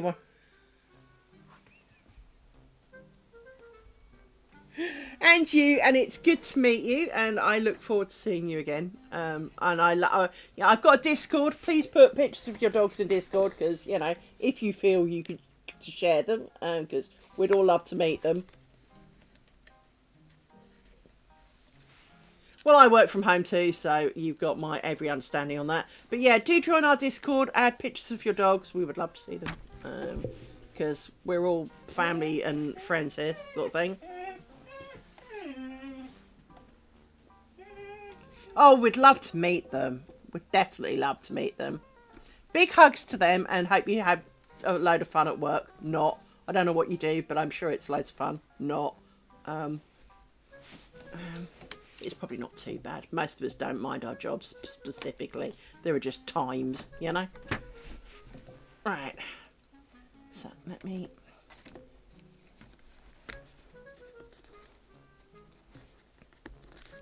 Ah, fair enough.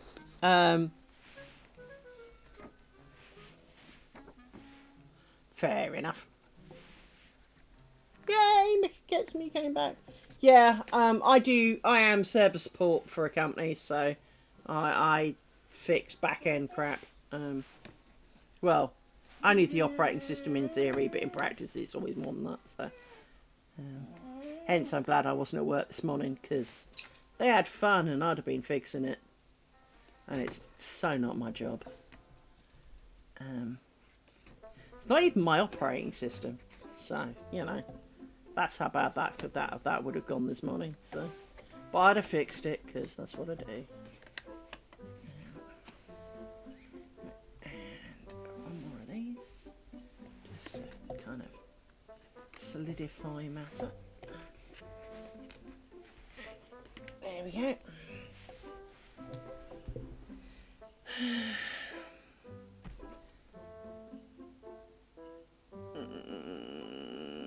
Skizzers. Where's my little skizzers? Where's my little skizzers? I literally had them. There they are, you blind woman. Right.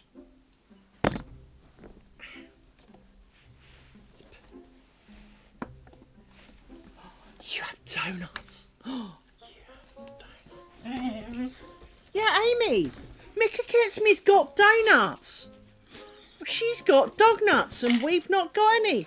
We've not got any. It's not fair. Yeah, I know, I'd like donuts. Yeah, I know. It's rude, isn't it? Yeah, I know. How dare they? Yeah. You got octopus, have you? You've got octopus. Say hello to octopus. Thank you.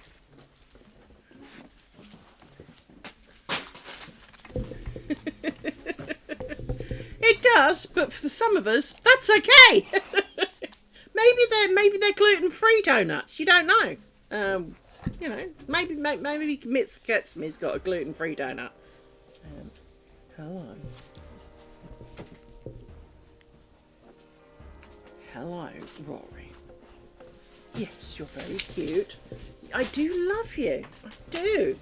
Very much. Hence, I even made a little picture of you to go on so that people can put you up in chat. Yes. I did. I did. It's a cartoony version of you, but it is you. It's very distinctly you. Yes. Mwah! I know, you're a good boy. You is. You is good boy. Yes. Yes, you is. Now, I don't need you to climb up on me.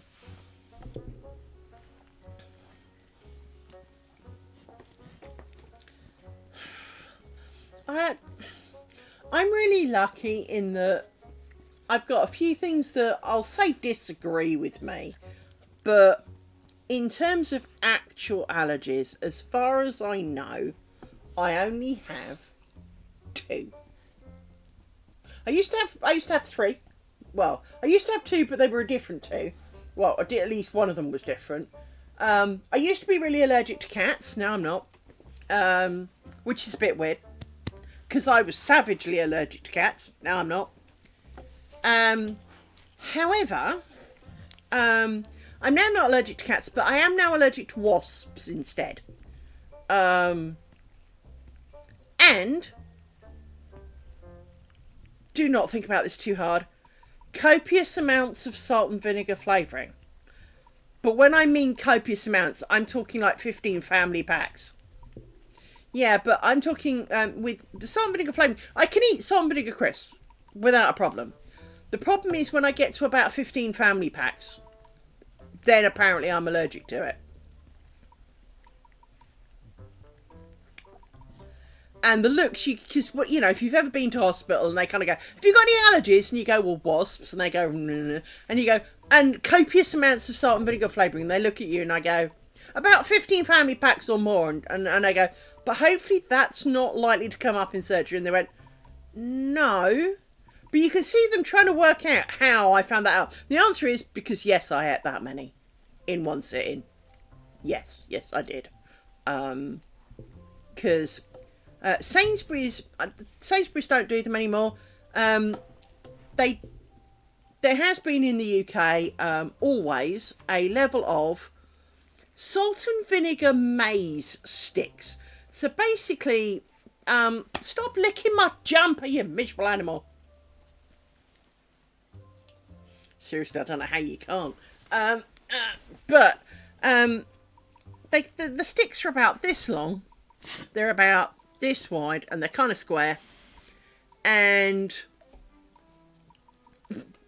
a few people make them. Some of them are really gross. Some of them is like chewing on like lard. Some of them it's salt and vinegar lard sticks. Some of them are just lard sticks. But Tesco's currently do the best, which is sticks. They're generally, of course, sort of from there to there, but they're generally about this sort of size.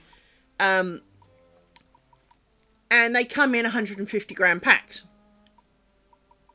I have eaten 15 of those in one sitting, and then I do react to them. So I don't eat 15 anymore. Is where I drew the line. I learnt my lesson that 15 was enough, and I don't. It doesn't stop me eating them though. Christ no. Right, let me have a quick look how we're doing out the back. Yeah, that could go around my stick now. That's a good thing. We'll do that. Right. Let me put pin there, pin there, pin there, pin there. And we'll rescue wooden stick that I've been of holding a lace variety, because if I slide this forward, hang on, if I slide this forward and maybe see if I can move the camera up a bit. It's not going to go enough. Okay, let me take my pliers and big scissors off the front so I can slide this forward a little bit more. You can see we have lace coming down the back. And what we need to do is we trap the lace under the piece of elastic like this. And we try and make sure it's fairly straight because, well, much like the pan, the straighter it is, the better it is for everybody. And then we run it around like this. And we find the stick holes, which are there. And we poke down like this.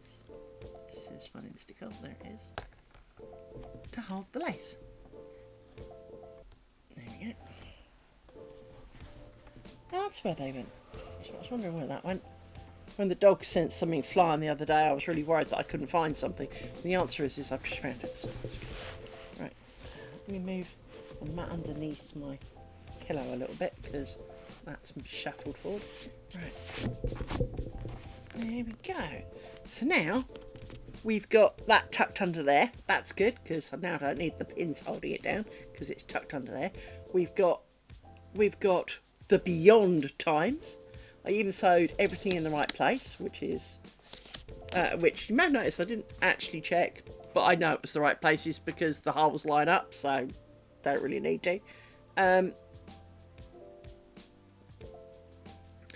But I am really tempted to sort this out because it's preying on my mind.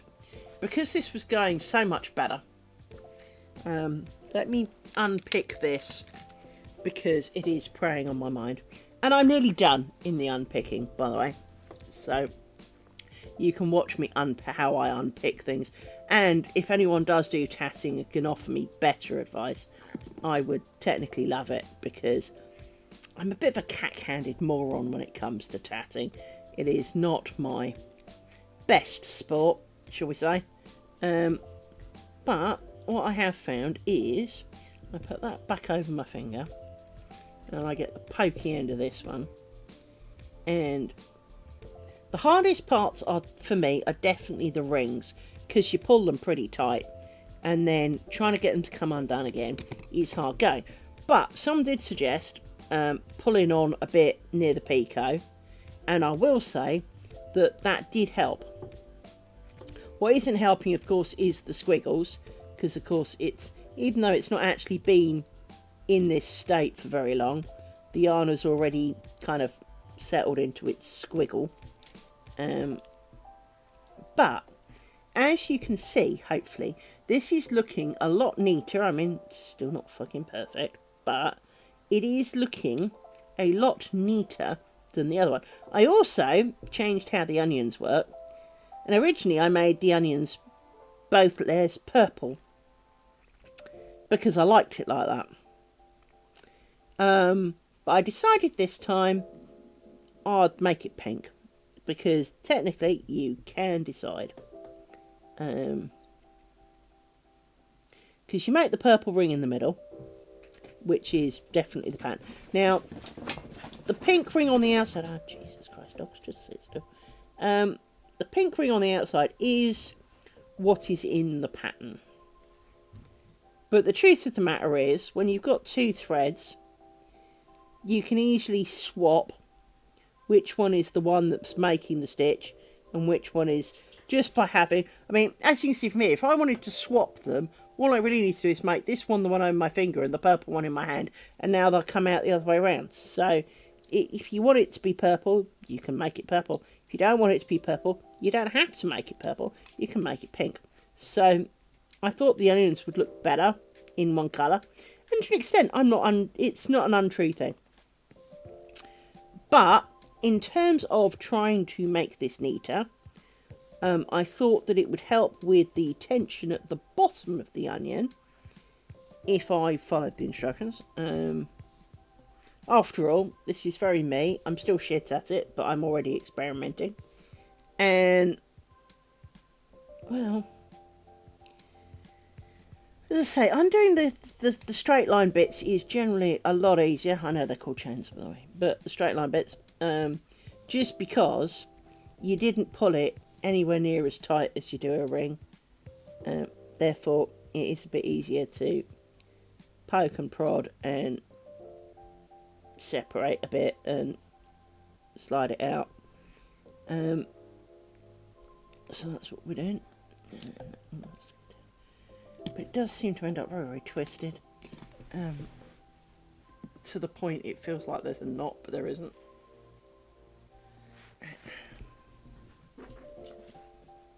Couple more stitches to go.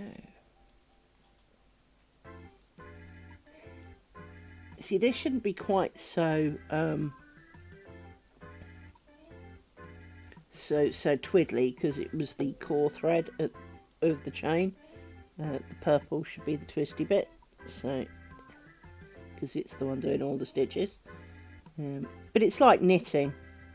You don't seem to have knitted that row for long before, when you undo it, it looks all squiggly and weird. and you're kind of going, I literally only just knit that. Thank you, Amy.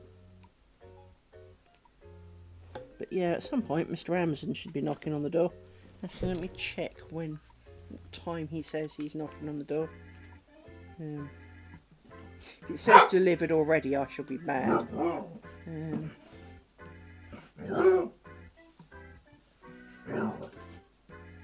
Because, you know, the number of companies that we've delivered your thing and you haven't.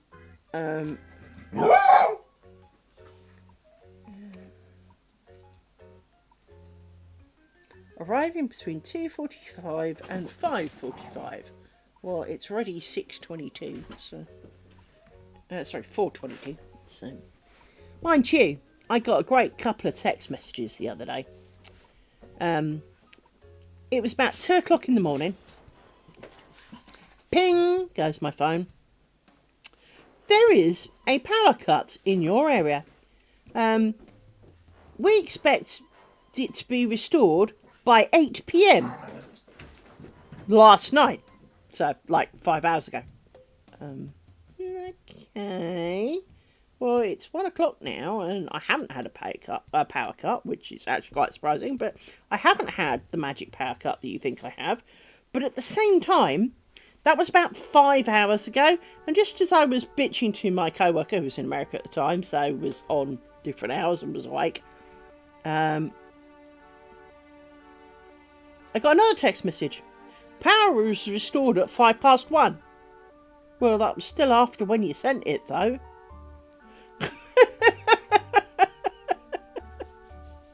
And it's kind of like, so you sent me 3 text messages about a power cut that didn't happen to me, and that was fixed before you actually sent them. What the hell are you doing?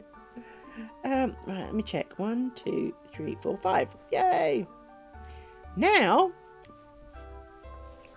see, this is the one thing I am crap at.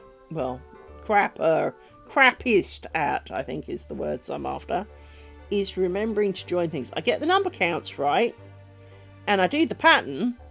I forget to do the joiny bits when I should have done the joiny bits. I'm assuming I'm vaguely on camera. I might be near the bottom, but I haven't got my glasses on, so I can't tell. But yeah, I am forever forgetting to do the joiny bits and having to unpick shit. And of course, when I come to it, I'm really confident because I'm counting, and it's like, do 5 and a picot. So I do 5 and a picot, not 5 and a join.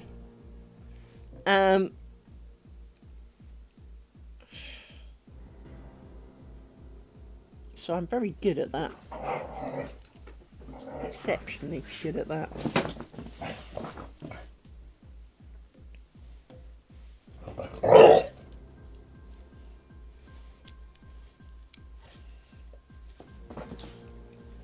Put my glasses back on now. There we go. The hardest part about doing this on stream is doing it on stream, because I can't hold it kind of on my boobs where I naturally would kind of, well, not literally on my boobs. Where would I have it? About 3 or 4 inches away. I have to hold it a bit further away so it's on camera, and I struggle with that. But this one is looking much more neat and tidy so far. Probably not now I've got the wonky thread, and for some reason, and this is the other thing, sometimes I'm really in the zone and the whole stitchy thing comes out great and I'm really on a rock and it's all going to plan, and other times it's like I've never done it in my life and I'm making a hand-fisted mess of it, and I don't quite know why. I know that I definitely suffer from some kind of sensory shit that stops the thing working quite the way I want. 5. So the bit where you put the thread over your hand, that my brain doesn't like that. Absolutely hates doing that. Finds that really weird. But I usually end up with thread stuck around this finger, and then that screws it up, and that doesn't help. And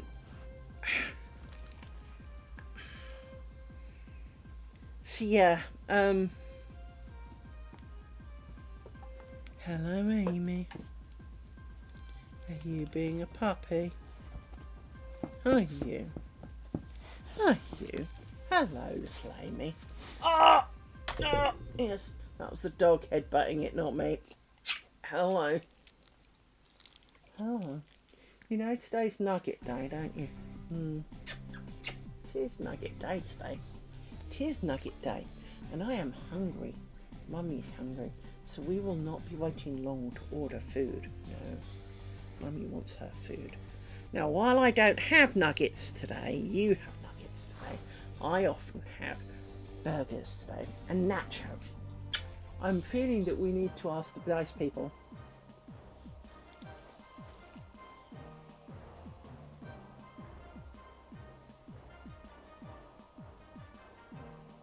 Well, I tend to do it kind of similarly to the way I undo what I did. A bit like with lace making. If you do cross twist, the way to undo it is cross twist, because obviously cross is the opposite of twist. But obviously maybe not quite the same pairs, but for anything you twisted, you now cross it. And so I do kind of do the same. The problem I generally have is the rings, because you can't make it big enough to, you've got to get in there to before you can even start. Hang on, I think that was my door. Hang on. Hang on, dogs.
Hang on, peoples. Hang on. The Amazon man was at the door, indeed. The Amazon man didn't think to actually ring the fucking doorbell. I know this is going to be hard for you to see because, well, it's a bit of a blurry ass photo, but there's a thing next to my doorbell. And I took a picture of it because I had my hands full, and if I blow it up, it just looks a little bit blurry. It looks like a bird, but that's not a bird. It's either a cocoon of a moth. Oh. No, he did literally. It would have been. That was it, and I managed to hear it. If I didn't have fucking bat-like hearing, there is. Hence, almost the first. Every time I open the door, I go, "You need to ring the doorbell," and they kind of go, "Oh," and you're like, "Well, there's a fucking great doorbell that's lit up. It's not there for like show, Let me just quickly, because it's like presents, you want to open them. I'm sure you understand. I want to collect my ill-gotten gains. That's those. That's good.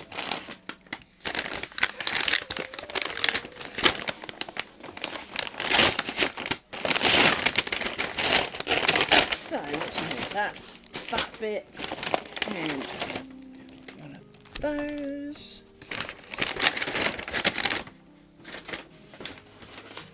Which is a bit weird. Why is there any? Hang on.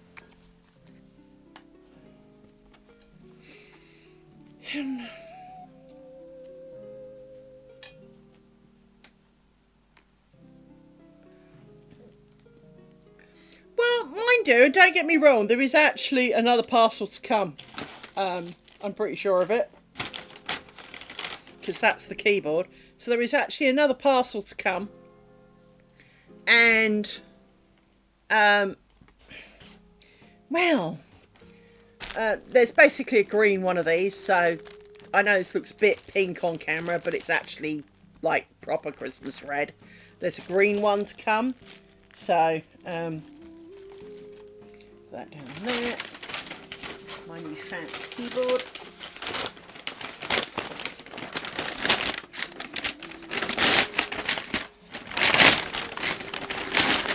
I just want to check it is actually British layout. Because although I can use an American keyboard, I'm a touch typist and it will drive me mad if it's not.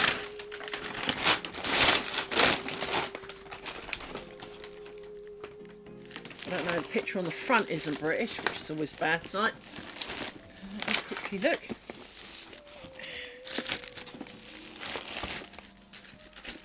As long as it's British, I will be okay with that. So, let's have a quick look. I love how it's got to slide this thing off and then still doesn't let you in the damn thing. Hang on. That was not my ass. It is British, hurrah. I can cope with the fact that the @ sign and the quote sign are in different places on an American keyboard. What I can't cope with is / not being next to the Z key. It's the only thing that matters to me is that is there. That's all I actually care for. Everything else can move. I can deal with that. So here you go. I have new keyboard. It doesn't look very fancy, but it is. Is the short answer. It is actually technically a very fancy keyboard. So I shall have fun with that when stream's over, playing with that. Out of interest, there might be. Oh no, of course not. That'd be far too fucking simple. What I was hoping was that it would actually be a USB 2 connection, in which case the one I've got in, I just unplug and plug this one in, but it's not. This one's actually perma-wired, whereas my other one, although is a wired keyboard and it's not a rechargeable one or anything like that, it is an unpluggable USB-C cable, which obviously is a good thing because it also means if the cable knackers you can replace it and you don't need to replace the whole keyboard because, you know, the cable got a bit knacked. It does occasionally mean that when the dog pulls the cable comes out. It's better than that than the time that they did that and broke my keyboard, because they already broke one of my old keyboard, and that was not a cheap keyboard either. Actually, let me quickly do a quick timey test because I want to know how it feels, because as we all know, when you spend a lot of time at a keyboard, these things matter. Ouch! Sharp plastic. Jesus Christ, actually, that was really sharp plastic. I don't know if you can see, but there is now a hole in my finger. That was really sharp. How was that? What the fuck that was? Christ, it literally just ripped through my finger. And there's going to be a bit of blood. I mean, it's like an inch long chunk out my finger. That doesn't sound too bad. It feels alright. My other one's a little bit lighter feeling, but that's not fun. It's still fine. That's still good. Don't have a problem with that. Oh, it feels slightly bigger actually. Didn't think my other one was particularly small. I know it's got 10 keys less, so it hasn't got a number pad on it, but I thought it was a normal size keyboard. Now I'm beginning to wonder if it isn't. There's certainly more gap between the keys, and maybe that's the difference, is that these are not bigger keys. These are bigger keys, but they're the same distance apart, but it feels. Hang on. Maybe it's because I'm sitting at an angle. No, Trev, go piss off. I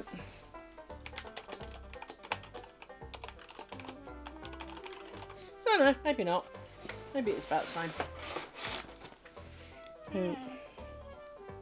Don't worry, I will speak to Trevor afterwards. I'm not horrible.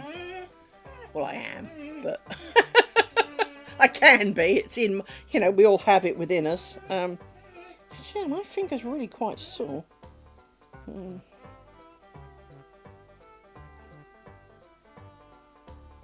Yeah.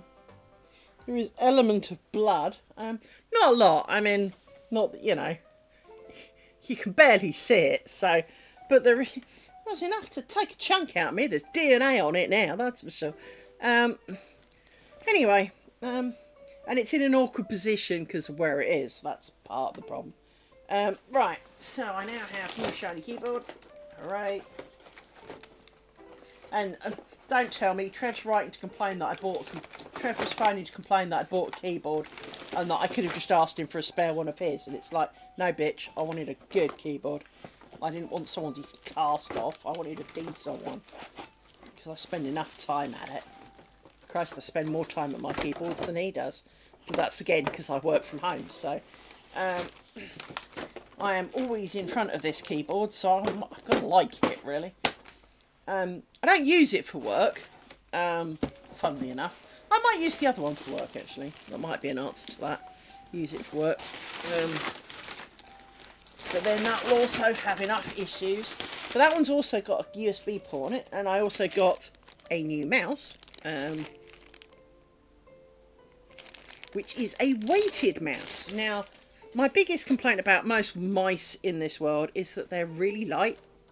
And you'd think that'd be a good thing. Not when you're a clumsy ass idiot like myself. Then we like heavy mice.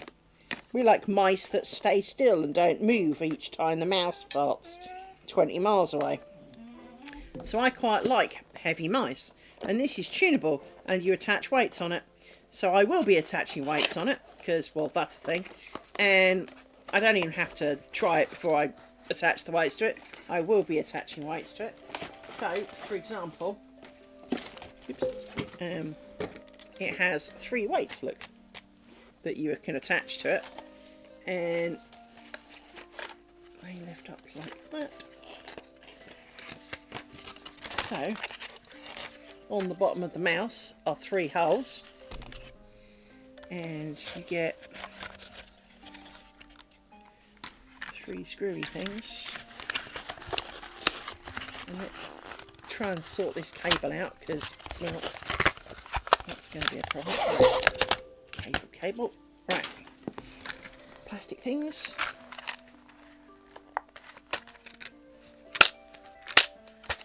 Getting said things. Oh, I see. They're held down with a plastic thing. That's why these don't come out so easily. It's held down with like a sellotapey thing. That's why they're not falling out. Hang on. There we go. Like that. And then we take these up here like this. Oh, they are nice and weighty actually. They could do with being bigger, to be honest. I still think bigger would be better. But they will go in there like that.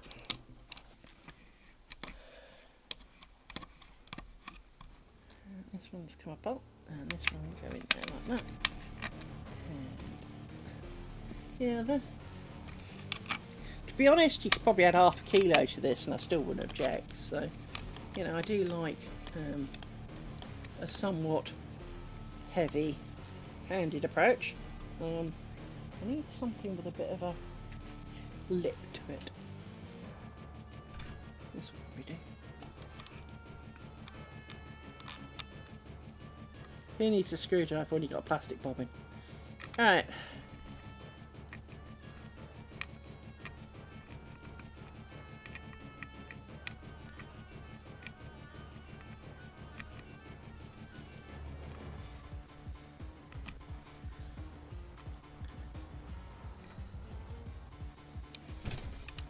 Yeah, that feels good.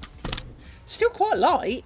I mean, considering, you know, I've just added 3 weights to it. I mean, it's nice, don't get me wrong. And it's got a bit of a... They might need to be screwed down a little bit more because I think they're a bit proud, actually. Yeah, maybe need to be screwed down a bit harder than that. Don't really want to use plastic bobbin for that though. They could provide you a little tiny fecking screwdriver. For the price they charge, a little tiny screwdriver would not have been beyond the wit of man. I know what I've got. That'd be great for this. Hang on.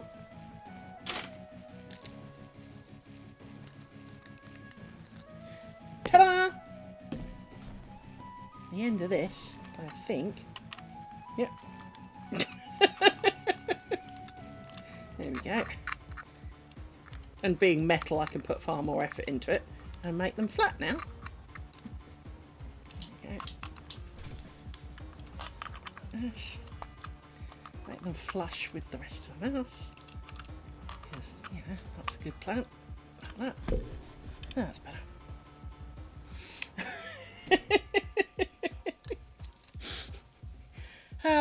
Being crafty, that's what we do. Oh look, that'll fit. That'll hold it together. That'll do this. Yeah, we'll use that. That's not, it's in, remember what did I say earlier about using things for their non-intended purpose and then whining about it not being right? And it's kind of like, hey, let's screwdriver it in with a nail file.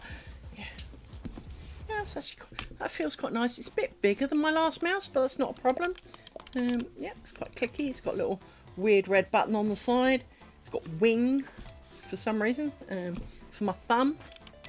Yeah, actually, that fits actually really nicely. That's it. You see, that's part of the reason I need a new mouse, is because they've just knocked my last one on the floor. My last one, being this one, which they knocked on the floor, so I didn't break. It'd been funny if they'd broken it, wouldn't it? As I literally just get a new one. Part of the reason changing is because if I have mouse and keyboard by the same people, they use the same software to change the lights. So rather than having 2 lots, well, technically 3, because my computer's got one as well, or actually 4, because the disk drive. Do not ask me why my disk drive needs a freaking light control, but it comes with a light control program. So, you know, to cut down, if they are the same make and model, it's the same program doing all of the work. So that was a lot of the rationale behind that, because then I can uninstall one. Let me put some of this in packaging, because, well, I've got spare packaging everywhere. Lots of rustles, yes I know that, I apologise. Safety information about your mouse. Well, it's a mouse, dude.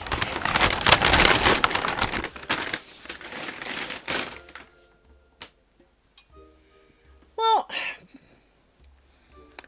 it's a bit like, for example, you could use 2 different shuttles, but if they feel the same in your hand, your brain doesn't have that, ooh, is that the wrong one moment, right?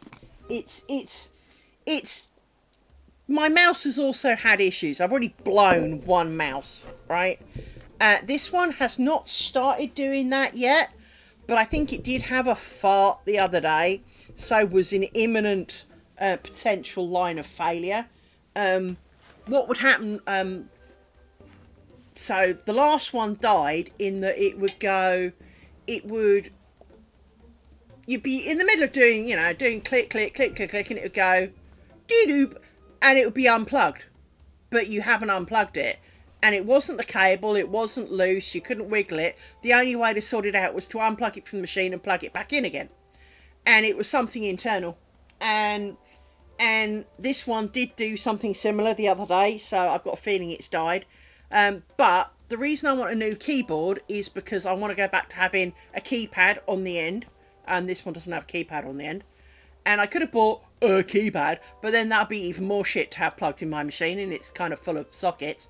So, and the company who make my current mouse and keyboard don't make them anymore. They got bought up by somebody, and well, that's the end of that. And so from that point of view, it was just being practical in that I wanted a normal keyboard again because I need the keypad, because I'm tired of fighting games that you know, oh, the key for this is that. Yeah, well, I don't have one of those keys. Oh, you must. No, I've got a 10 keyless machine. I've got 10 less keys than you do. Oh, we can't cope with that. And then when you press keys, so for example, in a lot of games they'll use what I call the back tick because it makes almost a grave, but it's not. And well, you press it and it goes. It says it's that key. And when you select, you know, if you remap it to that, what you thought was that key, it still says that key, but it doesn't work. So I just want a keyboard that actually plays the game that I want to play, you know, without a fight. So if that means getting back a keypad, fine, I'll get back a keypad. But I also want it to be a nice one because I spend a lot of time here. So, I mean, I sit pretty much on this couch all my waking moments, give or take dogs and cooking and, you know. But if I am sitting down, I don't watch my TV, which is over there. I watch it on my computer screen here, right? And so I spend all my day in front of this computer, so it is worth spending money on something that I spend all day with. And it's something that my dad taught me as a kid, is that let's pick these. These were cheap enough. Well, actually, those were a bit more expensive, but let's pick this one. Right, because, well, I've got another one. So this one cost me £3.45. And it's basically identical to these in design. The bobbins don't fit, so it is slightly different. But these two were like £3.50 each. That is about £8 on its own for one, right? Now, if you're going to use it all day, every single day, if that cost £40, it is still worth it if, for whatever reason, you prefer that one. If it's an occasional thing, go with the cheaper one if you like it enough, right? My dad always taught me it is the value per hour of use. So, if you spend £500 on a holiday, but you have a 2-week holiday for that, okay, it was £500. But if a 2-week holiday is going to cost £2,500 and maybe you won't enjoy it, well, then it's not good value.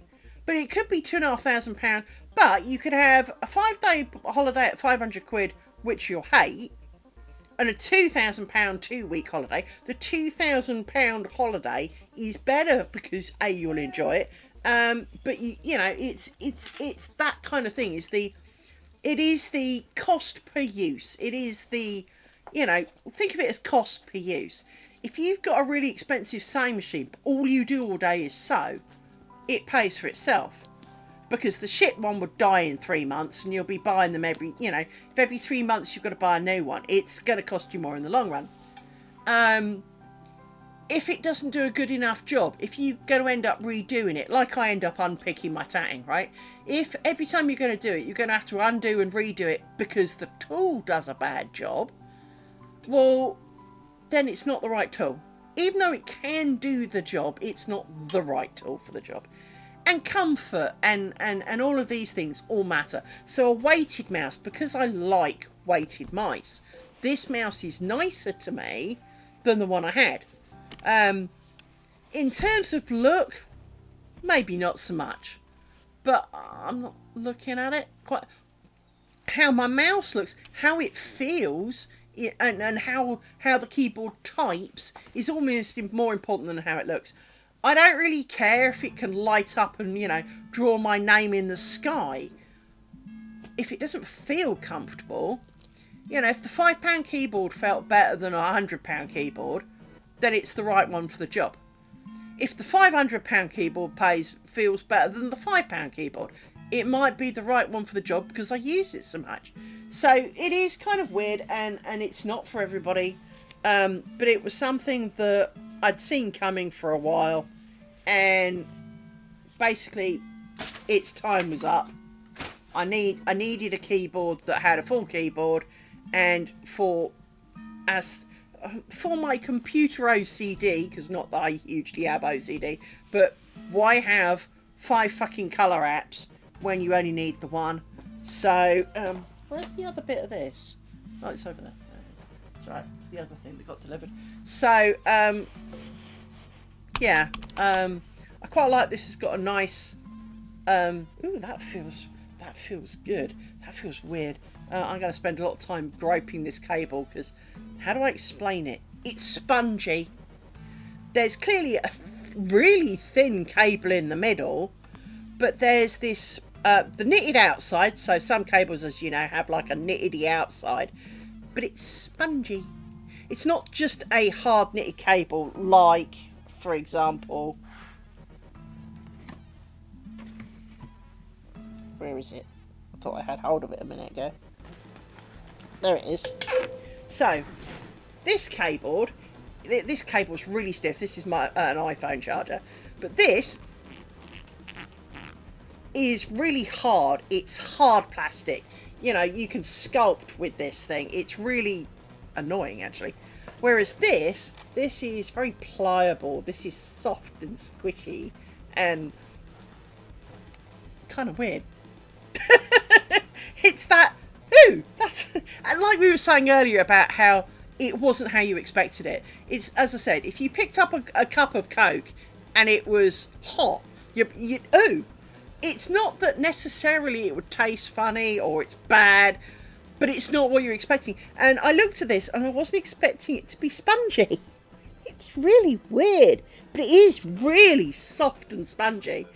The cable in it, I don't know if I can show you, but if I twist it, no, that doesn't really show. But there you go. If I squash it, you probably can't see. Hang on, let me do my zoom in. Right. So there's the cable. If I squash it, it doesn't really show that well, but it squashes down an awful lot. It's got a flattish, thin cable in it. I mean, it's a hard cable. It is a decent cable. I mean, what sort of size do I think it is? It's probably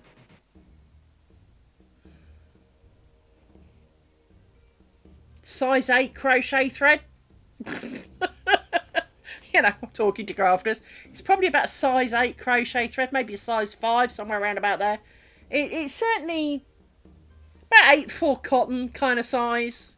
But it's in this big, chunky, fluffy, padded cable, which is a bit weird. Yes, it is. It weirds me out. But my keyboard has a USB socket on it, which means I can plug this into the keyboard and free up a slot on my computer. We like that, are they? Or I could plug the soundbar into the keyboard, maybe. Hey, Amy. Oh. I did think of getting, because I've got a mat for my keyboard and mouse. I did think of buying because these guys make a mouse pad that also works off the Colour app. I hate lit pads, but the only reason I was thinking of getting it was because it has ports on it. So you could plug these into the port, so I could get kind of, and then I could basically remove a lot of the cables away from the dogs. But yeah, it didn't fit on my keyboard tray, so that didn't happen.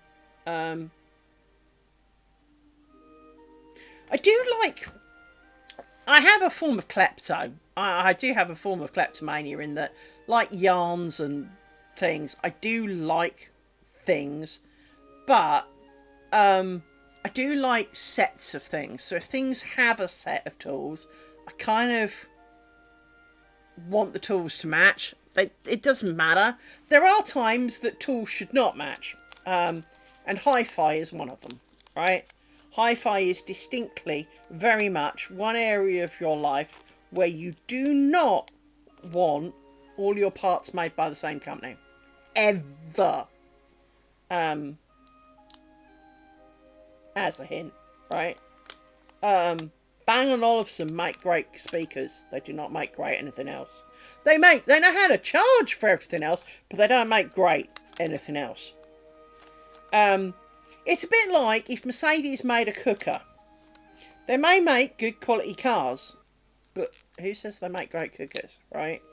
Now, chances are as it would be expensive. It's like a lot of named brand stuff. You know, if you have Louis Vuitton, no one says his shoes are great. They may look great, but no one actually says that they're great. But you don't half know how to charge for them. And if he made an iPhone, I'm sure it'd be fucking expensive. But it'd still be an iPhone.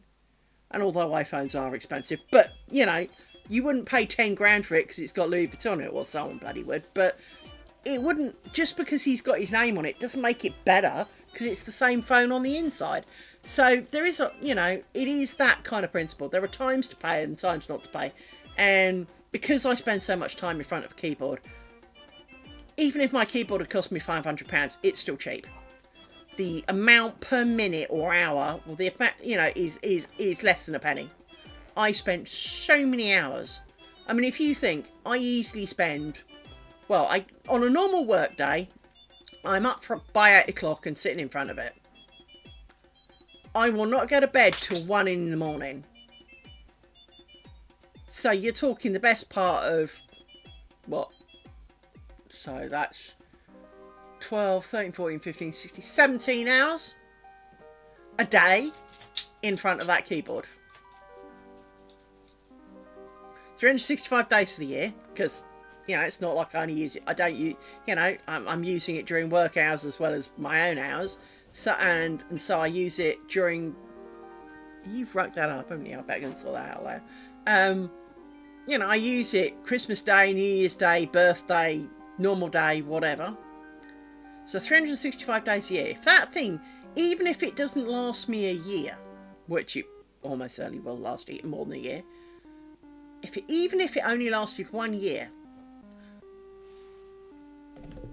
grabs the phone, turns it the right way up because Doofus didn't do that.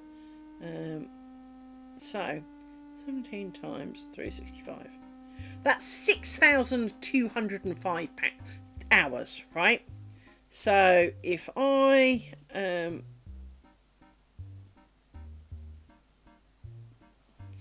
stick that in memory and do, let's say it was 500 quid, which it so wasn't, right? That works out as 8p an hour. No, it's not. Yes, it is. 8p an hour. 8 pence an hour. And that's only if it lasts a year. Well, of course, it would last more than that. So for the last 2 years, that's 4p an hour. This thing cost me a couple hundred quid, I think. So if we do 200 divided by that, that's going to cost me, even if it dies in 12 months, 3p an hour. Tell me an item. Now, obviously, if it was a £5 keyboard, it would cost me a lot less. But I wanted a nice keyboard that feels nice, that you know, it's got, you know, the right buttons and can do this, that, and the other, and it's a gaming keyboard, so it's got really light touch, which is what I want. And it's the light touch, not the gaming capacity, that I really care about. So 3p an hour? Really? I mean, that is not an amount to worry about. If it was buy a £500 keyboard and it'll be dead in a month, yeah, that's a stupid decision. It's got to be, you know, it's a bit like most people will go out on a Friday night and go down the pub or go to the cinema or something, right? Well, I don't do that. I just don't. I don't have, other than crafting, I don't really have any vices or anything like that. So I don't buy wine, I don't buy beer, you know, I have my takeout on Friday, which is kind of my only tradition. I have a form of kleptomania, so I want all the yarn in the entire history of the world, and notebooks, and pens. Yeah, I have a problem with notebooks, don't I? I know, Rory, I do. But there are lots of things that I do that I just sit there going, well, it was like when I set up my stream, I bought a camera. I bought stuff for my camera. and then found that it wasn't good enough in my humble opinion, so I bought a better camera. I bought the ring light, I bought a table, I bought a microphone stand, I bought a stream deck, so I got buttons to push.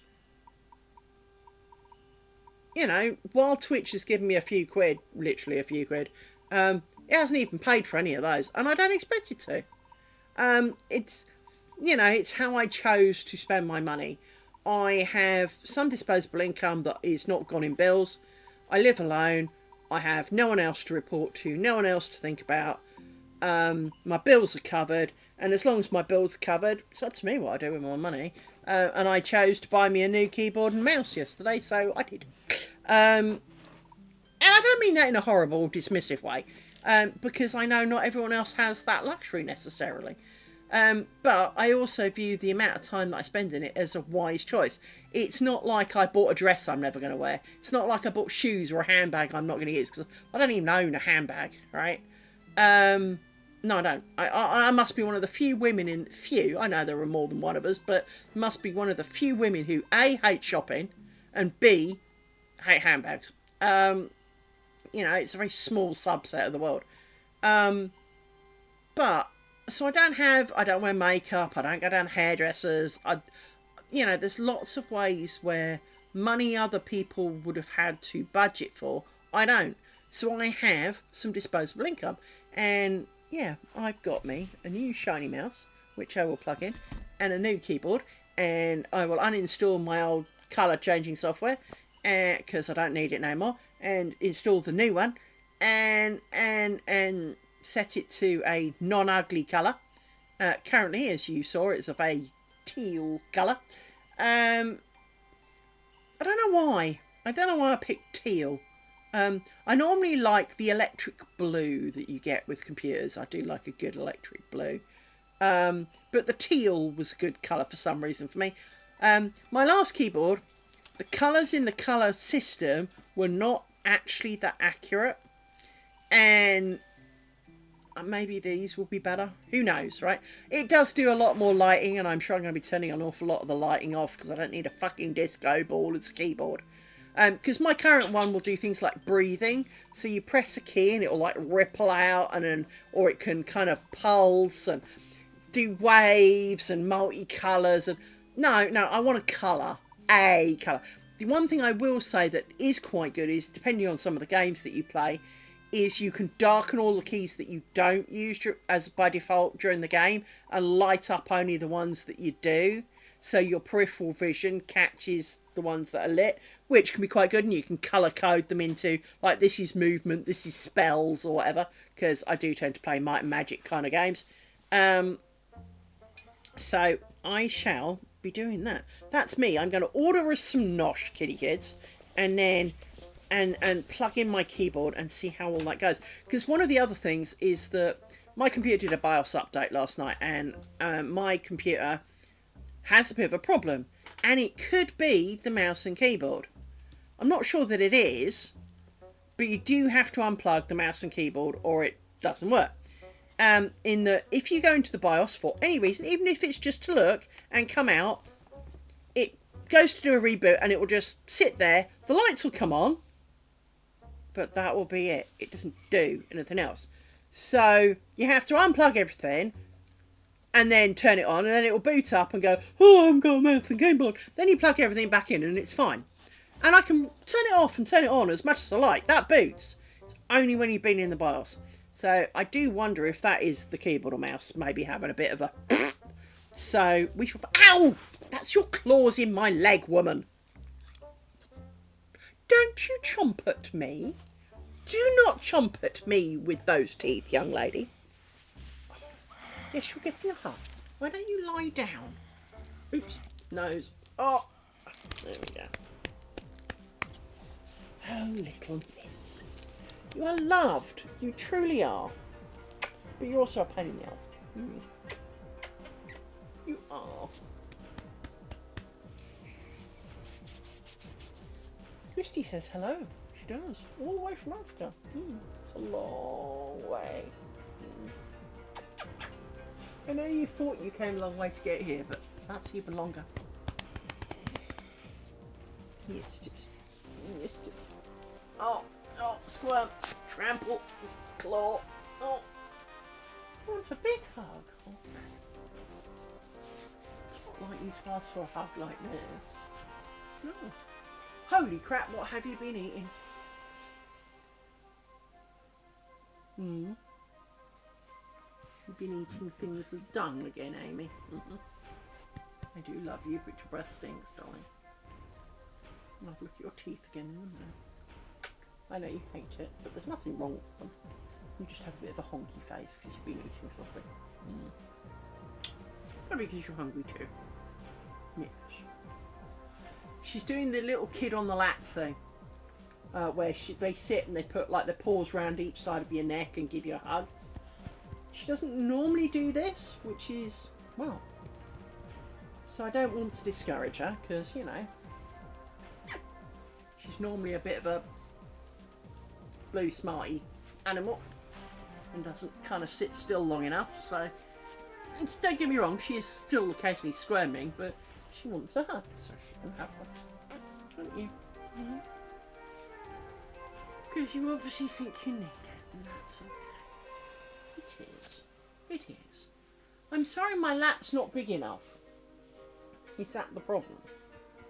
It's bigger than you, young lady. It is. Well, it's certainly bigger than your butt. That's all that matters. You're a good girl. Yes, you are. I can't hug you anymore. I've only got 2 hands, and they're around you and hugging you, which is what you wanted. And it is, because you're happy. Oh! I heard something. Ow! Ow! An ant moved in Nova Scotia again. Right. So, thank you for joining me today, and in the utter chaos that we've had.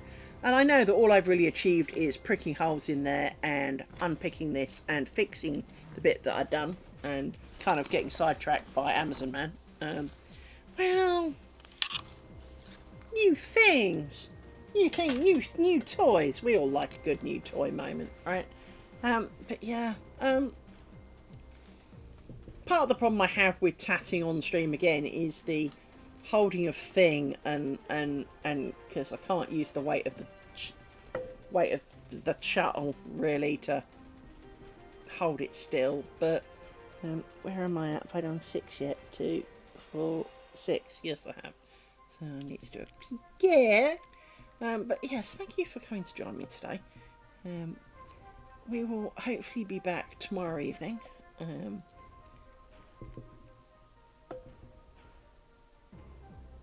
Yeah, it's not bad size.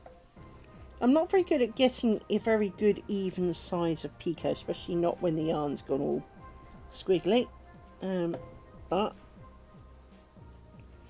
I do have a contraption to help with that. But I fear the contraption to help will make it even more complicated because contraption to help. But if you stick contraption to help in, well, if you've got one hand holding thing, you now need to insert other thing and try and do the thing round the thing, and I foresee autistic meltdown. I foresee struggles, if you know what I mean. Thank you, Amy. I foresee complications.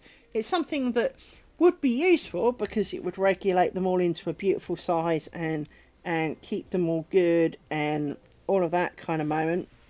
But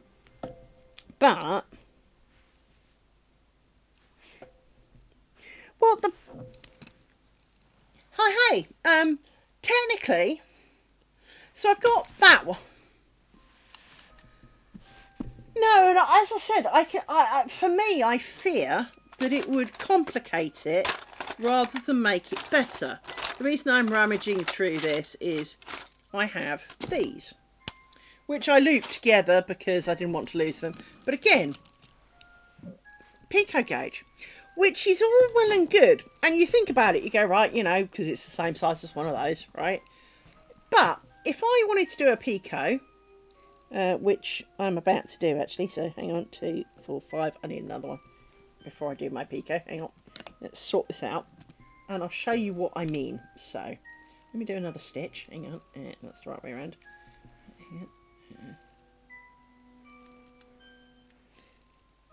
Right, so if I wanted to use, say, this, I'm now needing to do a picot. So the only thing I can think of is, well, you can do half a stitch. So let's get the first half of the stitch kind of set out like that. And now I need to put this through this loop here and make sure that it's, and try and tighten. This feels more hassle than trying to guesstimate it with my eyeballs.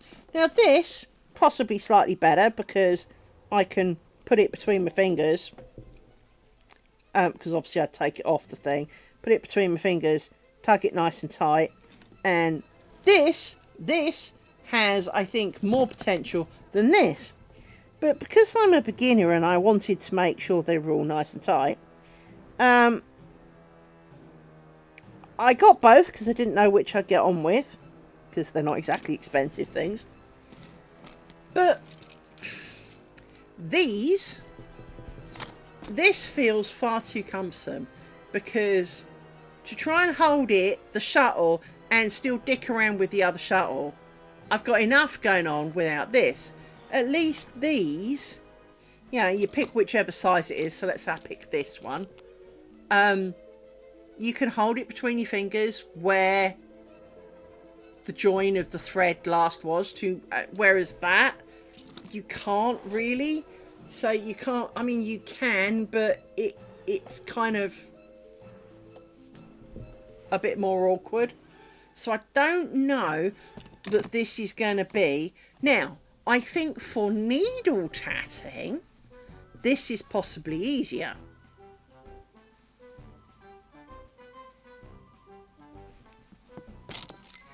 Yeah, I think these have far more far better, because you can pick one, and as I say, when you've got stitch in hand, as I have, in fact, let me set these free.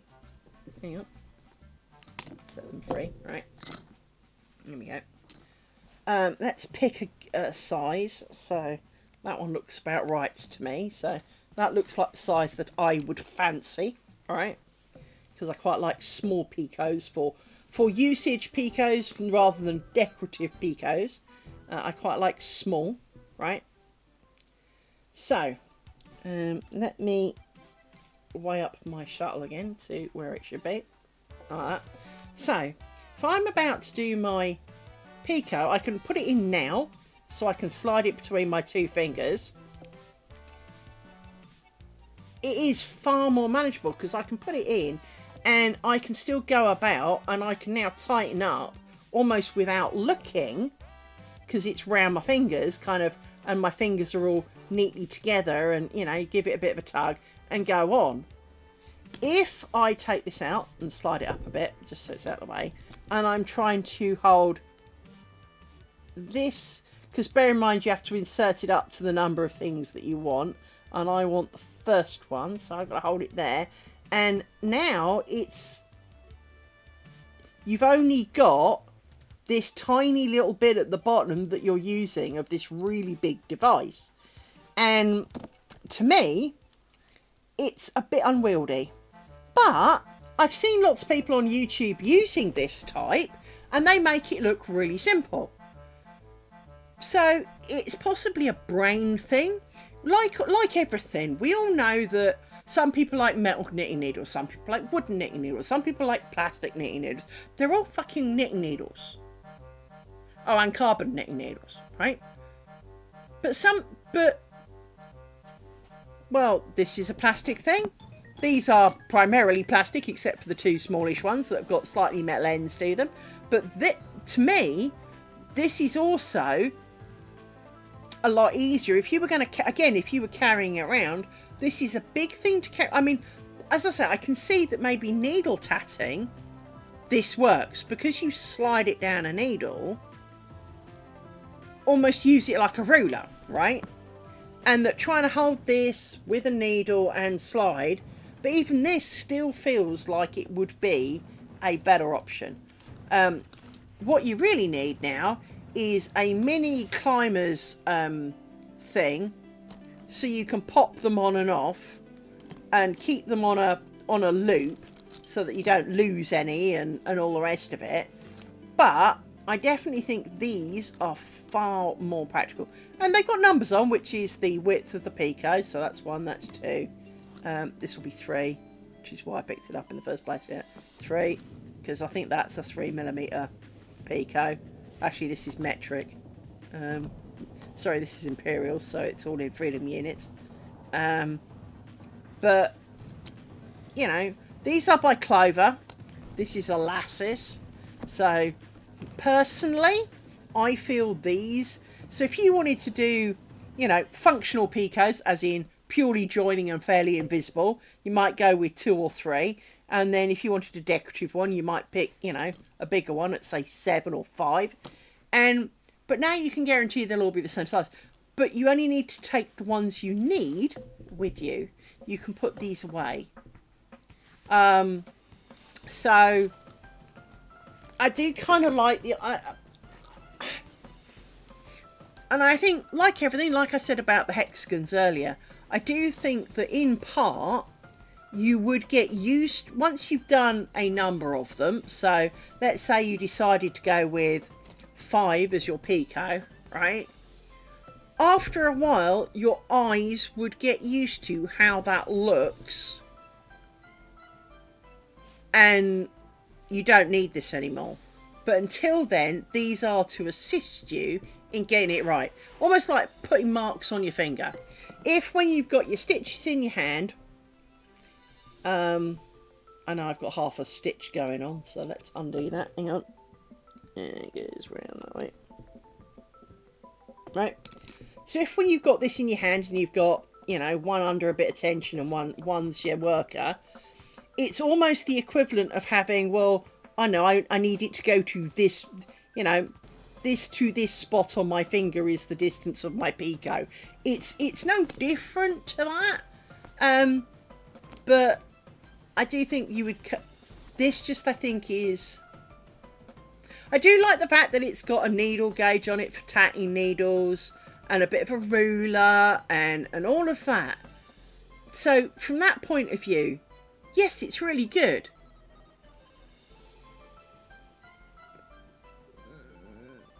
But, so it's got more functionality because you've got your picots, a ruler, a needle gauge.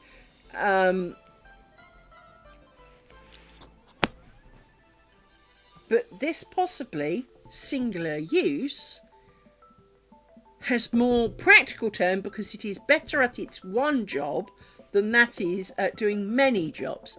Now, it's clearly going to be a great ruler because it's a 3-inch ruler. It's got some needle sizing, so that's great too because I'm sure it's accurate at that. So it's great for that point of view, but not so much, I feel, from the picot. And I know this is going to sound stupid, but, you know, you've got little picot, and then you've got a long spot for the next picot, a few little picots and a long spot. What? Why? Why are they not all the same width? Why could you not make them all, the little ones slightly longer and the long ones slightly shorter, to give slightly more step to work with? But imagine you wanted a picot this long. You've now got to have this in your fingers, and that's just too complicated. So this was not my greatest purchase. These are sufficiently better purchases, I feel. Just because you can pick up whichever one you fancy and your thread's already in your fingers and now you can work and it's not really in your way. So these are definitely a far better thing. But I do need a little bag to put them in. Bag or like a key ring, click-on key ring holder thing to put them in, where you can click them in and click them out. But yeah. Oh! You just knocked my box off, you bastard animal! What I can't show you is the mess they've made on the floor. I know that there was a popping noise outside. I heard it. You've just knocked everything that was in my tin, which was full, on the floor. Animals.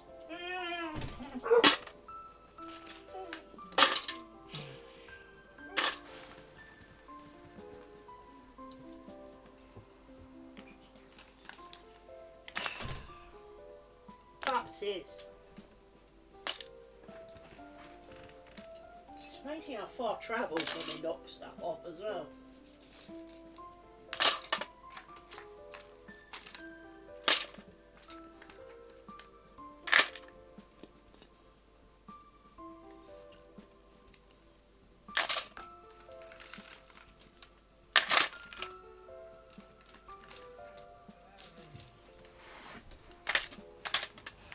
Oh, something's on my back again. You need to chill out, dog. Very much. Excitable balls of fur. There, is that everything? No.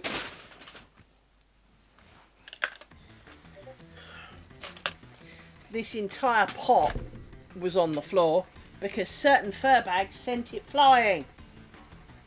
Don't know where the lid's gone. Oh, there it is. Right. Chill. Chill, little puppies.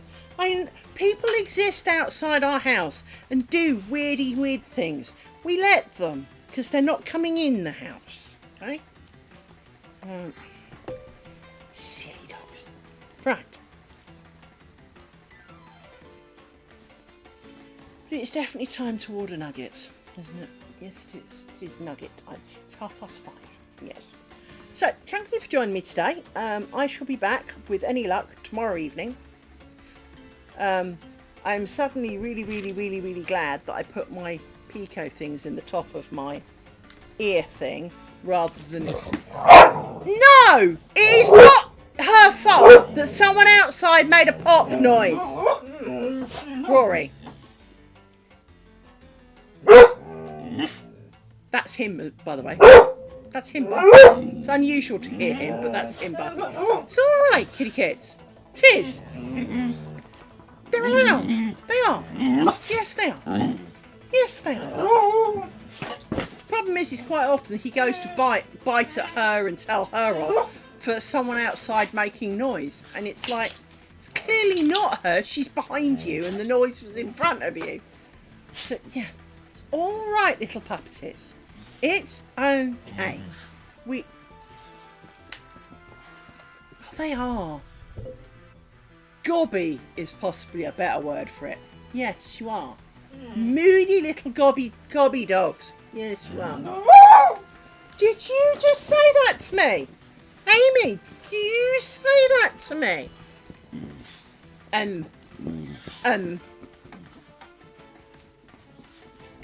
This is my entire life, having conversations. Yes. And knowing that there was rudeness in the tone of the woof. Yes. Hey, Rory. You had hugs earlier. Don't be so rude. Yes, Rory. I'm currently under about 50 kilo of dog. Bear with me.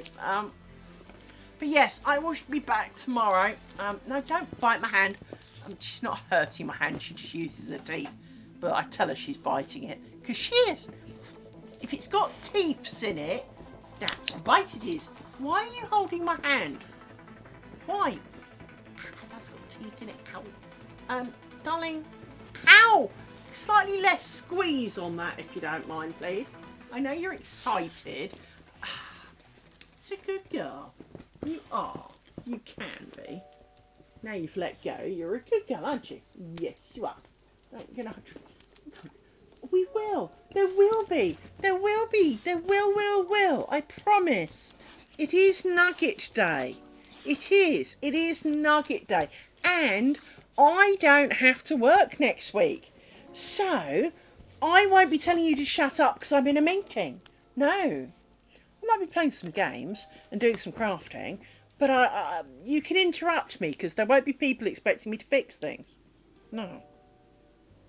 Because, well, they might be, but I won't be there and not caring, so... With all the best work... To all people who work with me, not that any of you know where to find me, but to all people who work with me, no.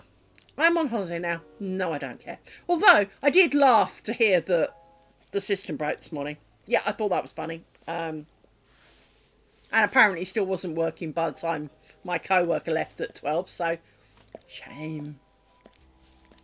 Yeah, not my problem. Amy! Shusty shush, little one.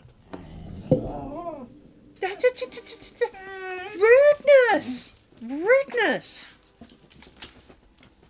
You are rude. Rude. Yes, I know. You are. You are very much a talkative little girl. Yes, you are.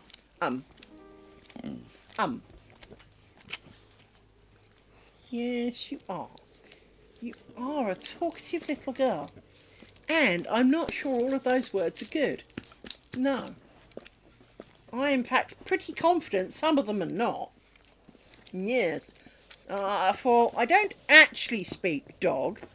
Although I do speak stop licking my damn hands. You really do need your nails cut, young man. Those things are real kind of claws. As in, like, talons. Especially that dew claw, because it's quite sharp.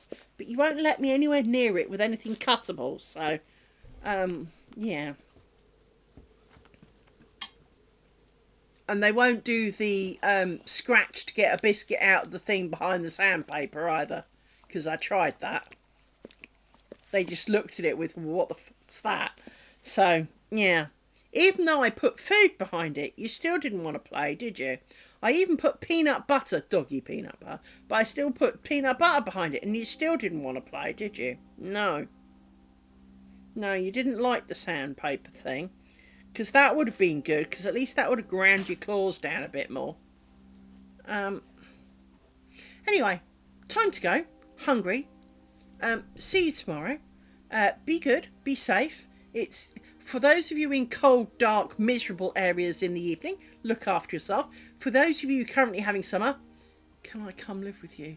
And I shall see you, hopefully, tomorrow. Bye-bye, peoples.